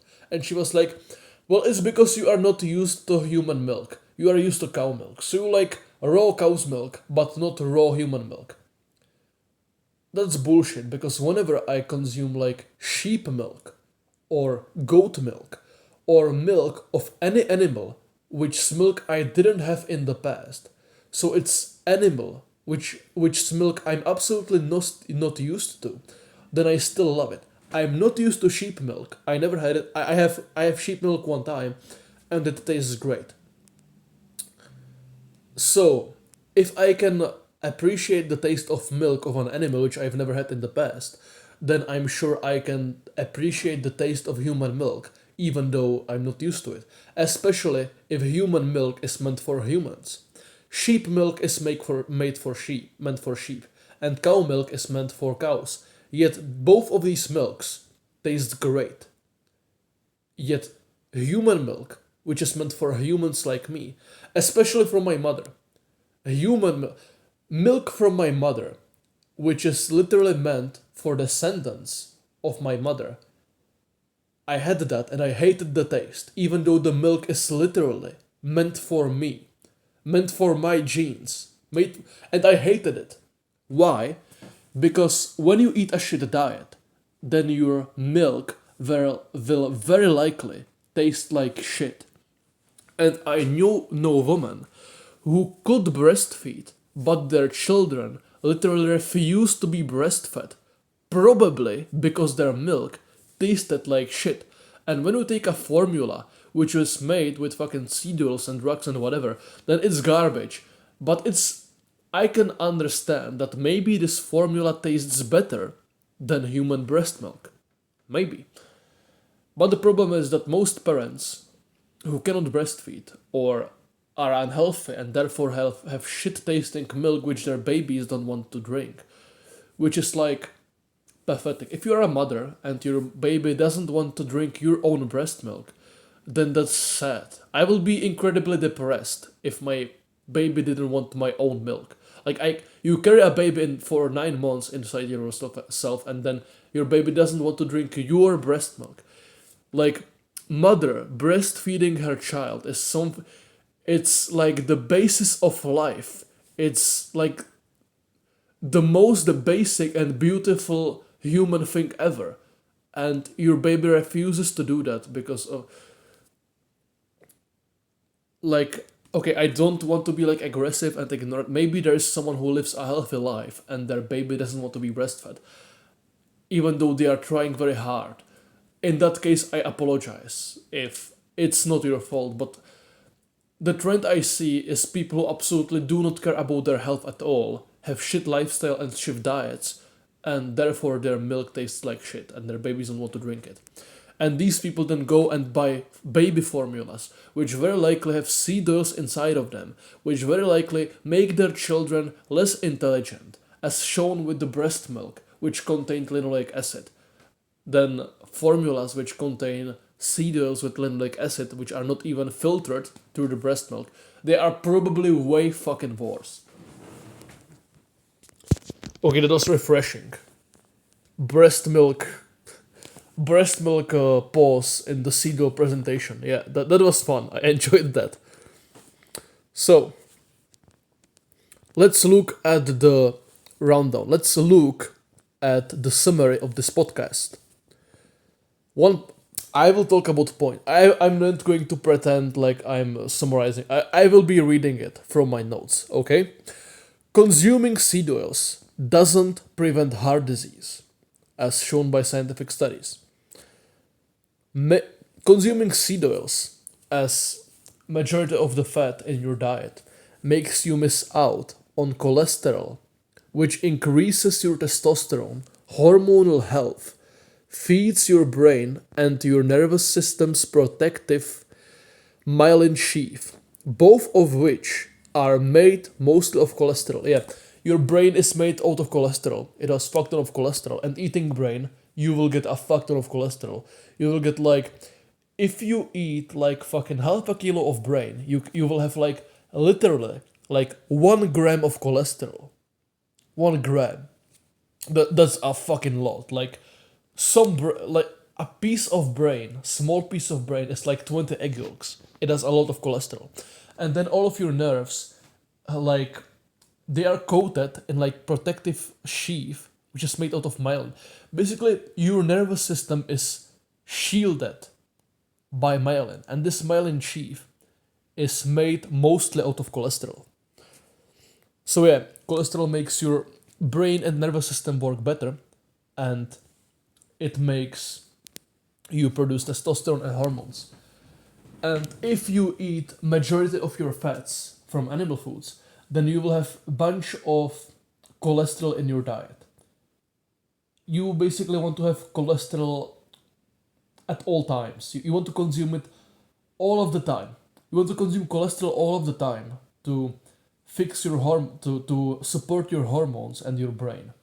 If you consume seed oils all of the time, then you are not going to be constantly replenishing and constantly fixing and constantly nourishing your brain and nervous system and your hormones.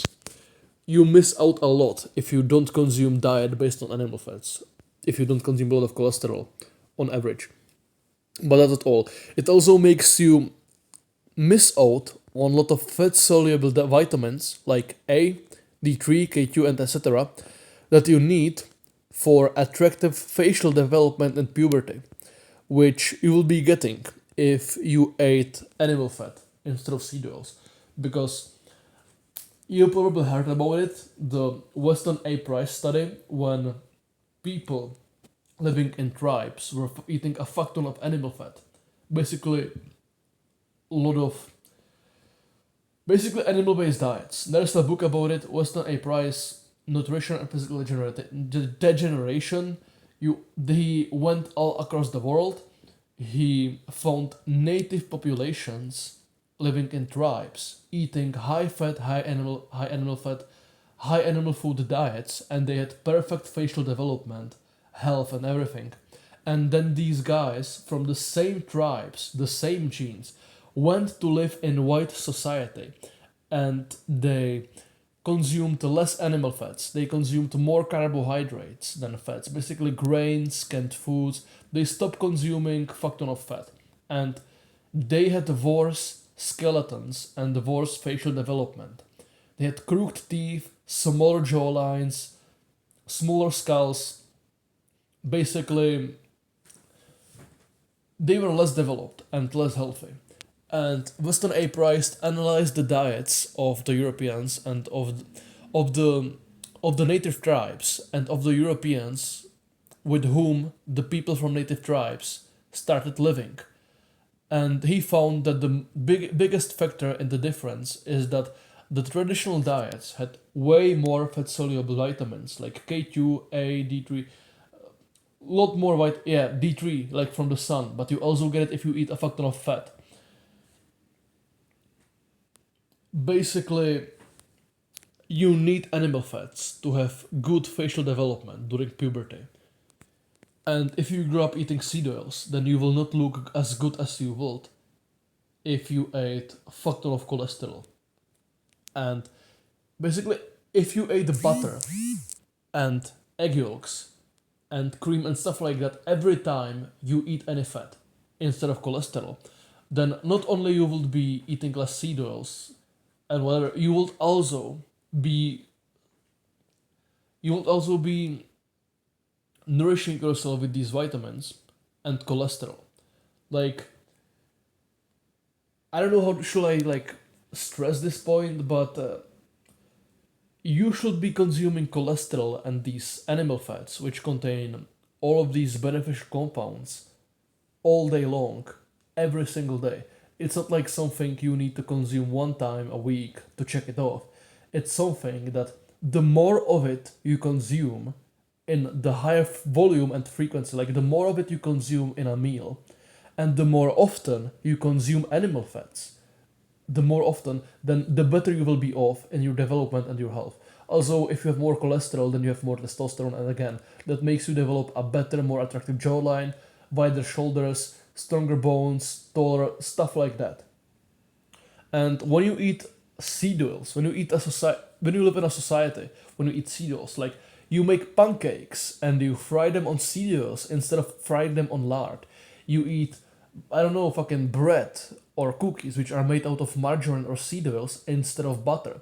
Like, all of these things, they compound and collect. Like, all of these random foods with fats in them, if they had animal fats and cholesterol, then it will be compounding, and all of this will be compounding to you becoming stronger and developing better. But instead of we consume seed oils, and we miss out on this compounding of consuming cholesterol and fat-soluble vitamins and all of that all of our life, instead of compounding, consuming all these beneficial compounds for years, all our life in every food, randomly and it adding up for us to developing greatly.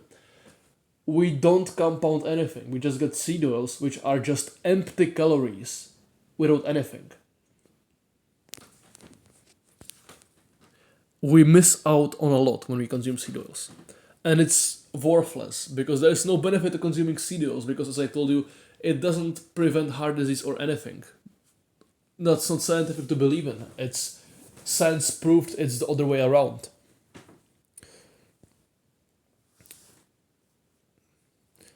So, anyway, the more of seed oils we consume worldwide, the more heart disease, obesity, C-word, infertility, low testosterone, and other issues are there in the world compared to when we ate mostly animal fats 100 years ago. The more seed oils we eat, the worse the world gets. Studies literally show that people who consume seed oils or have low blood cholesterol die more often from both heart disease and other causes, like, as I told you, C-word, stroke, suicide, etc. If you have low blood cholesterol, you live shorter and die more often, especially from heart disease. So, not only it's like worthless and robbing you of benefits to consume seed oils instead of animal fats, it's also making you more likely to die than if you consumed animal fats and high cholesterol diet. Another thing, again, this isn't scientifically proven, it's a claim from Agenus, but it's likely that seed oils harden and block proper function of our lymphatic systems, which makes us sleep longer and have less energy. I believe it honestly, and I want to get access to a hot tub or a hot spring with constant temperature and melt these things because I've heard people from people who were like not even just like Agenus talking about those people, but literally Agenus asking, like, in his last workshop which he ever made, he asked someone from the audience who did the protocol, and he talked about it. He had like, yeah, I have more energy. I sleep way less hours after doing it. I just believe it. I believe it that all of us, we sleep several hours more than we are supposed to because our lymphatic systems can't do the job they are supposed to do, and our blood has to do it instead, which robs us of insane amount of energy and completely diminishes our potential as human beings. And there is no exception here, like maybe some Amish people can be exception, but like there is no person in Europe, I would say, who didn't ever consume seed oils. Like everyone consumes seed oils since young age. Every one of us ate McDonald's, chips, random candy which had seed oils in it. There is no one who never consumed seed oils lately. Like everyone is affected by this. This is like criminal. Now, another thing, the last point, again, is that breastfeeding mothers which consumed seed oils literally have less intelligent children.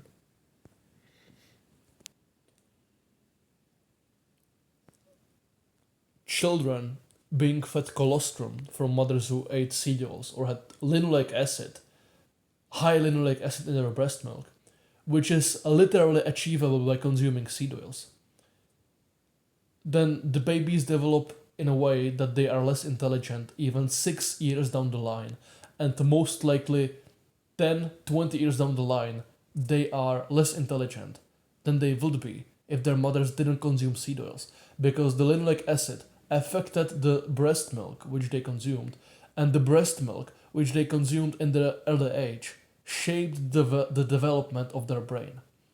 It's not completely over or whatever, but still, if they had better breast milk, then it would make their brains develop in a way that will make them smarter for the rest of their life. Basically, don't consume seed oils. Don't do it. What should I do then? Okay, seagulls are bad, I guess. So what am I supposed to eat? Uh, I don't know. This is probably a completely useless like conclusion from me. You probably know, but I'm going to say it anyway. Maybe don't eat seed oils. Maybe don't do that. That's a smart idea. Then maybe you should consume butter, lard, ghee, whatever. If you consume animal fat basically. Consume animal. If you fry anything, do it on animal fat. If you want to make pancakes, if you want to fry anything, do it in lard. Or if in any case you can use like coconut oil because coconut oil is not a seed oil.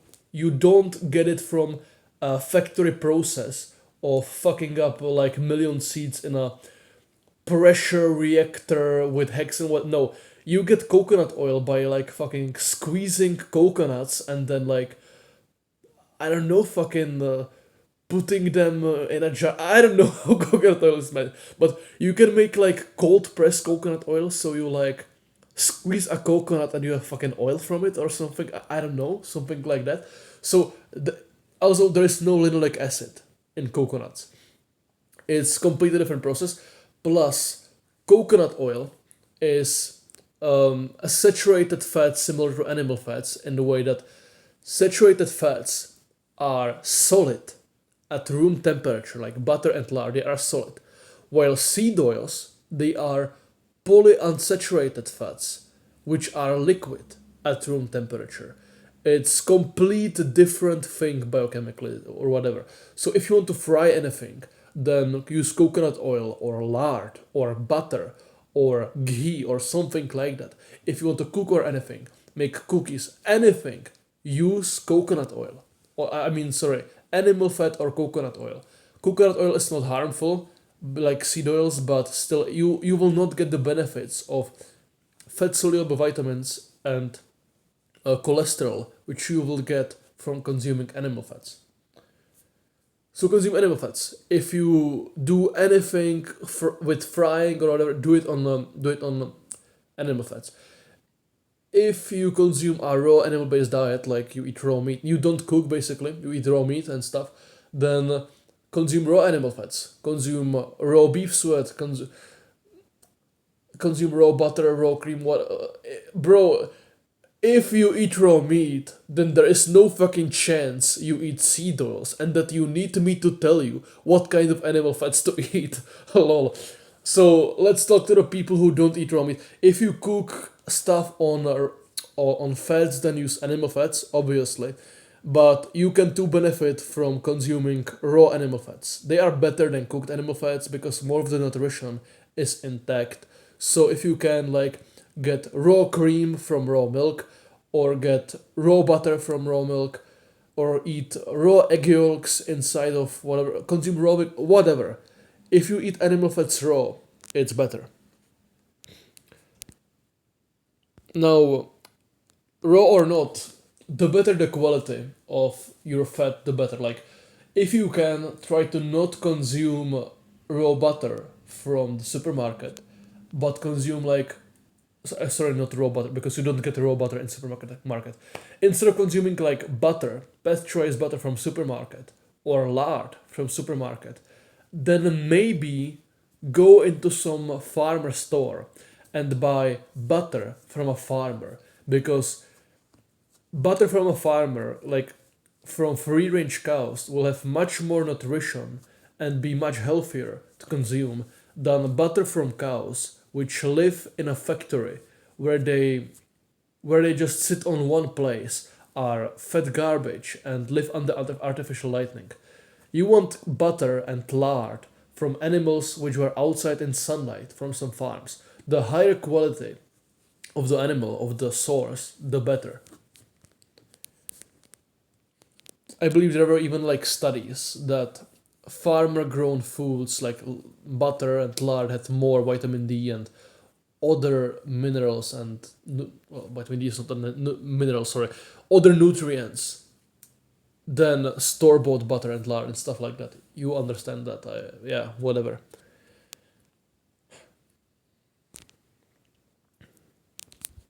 I think that's it. I guess. Sorry, cold weather. I sincerely apologize. Now, let's talk about praxis.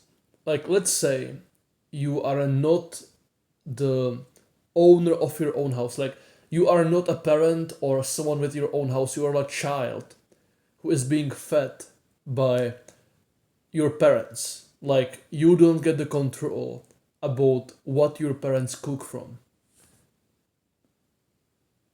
Sorry for my English. You don't get to control what ingredients do your parents use.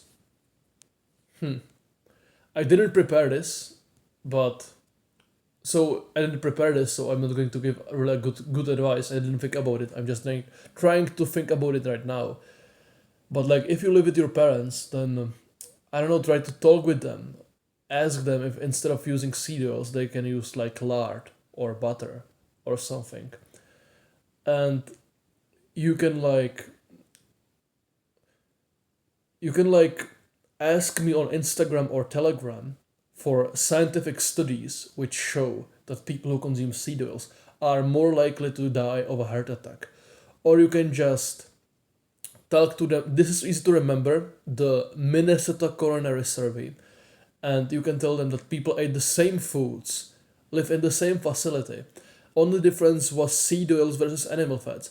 And people who ate seed oils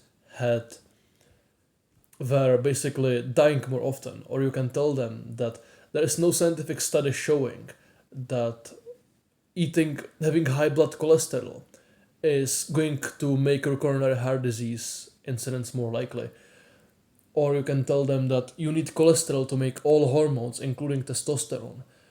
Or that lowering your cholesterol with statins literally makes you more likely to die from heart disease. You can ask me about any kind of claim or study on Instagram or Telegram or school or whatever, and I literally give you the study. And you can show it to your parents and you can tell them, could you please fry things on lard or on butter or something? Or ask them if they make pancakes or something, you eat with your family, whatever. Can you ask them, can I please get my own pan and make my own food? Like the thing you are cooking right now, can you put a little bit aside for me on a different pan, which will have lard or butter instead of seed oils? Or something like that. I don't know, basically eat your own food. Like, I haven't ate what my parents cook for years. I eat my own food. I get money from work or something, and or yeah, when I went to school, I was getting paid like allowance, so I used that. Yeah, I also made it so I didn't have school lunches, and I was living away.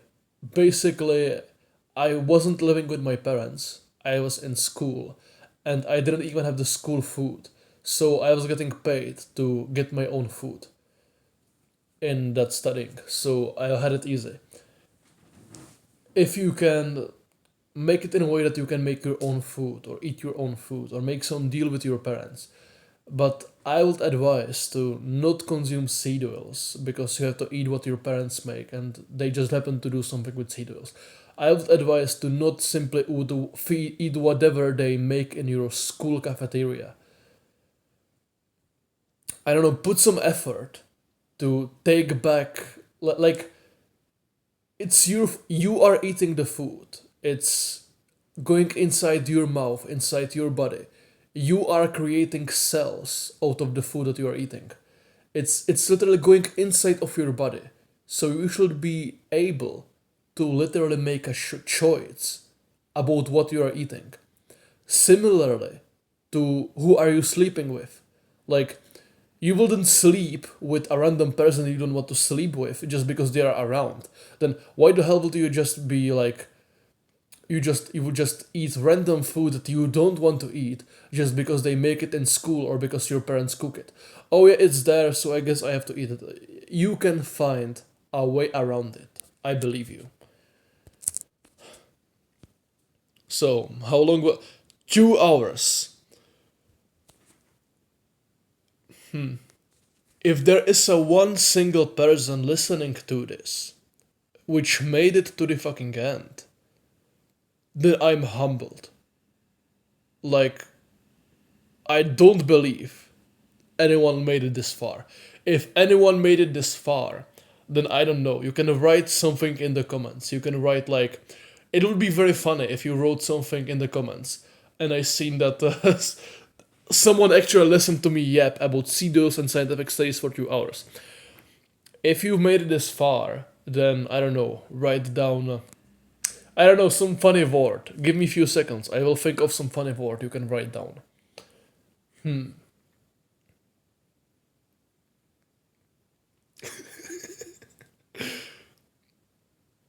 I just thought that you could write like moon landing was fake. Like, yeah. If you made it this far, then write in the comments moon landing was fake or something like that. I think that will be extremely funny. Okay, eat raw meat, wear blue blockers, and curl your hair out. Okay, how are you? Are you having a good day today? A very good day, thank you. Fantastic. It's still early in the day here. Oh, great. And the weather is pretty good.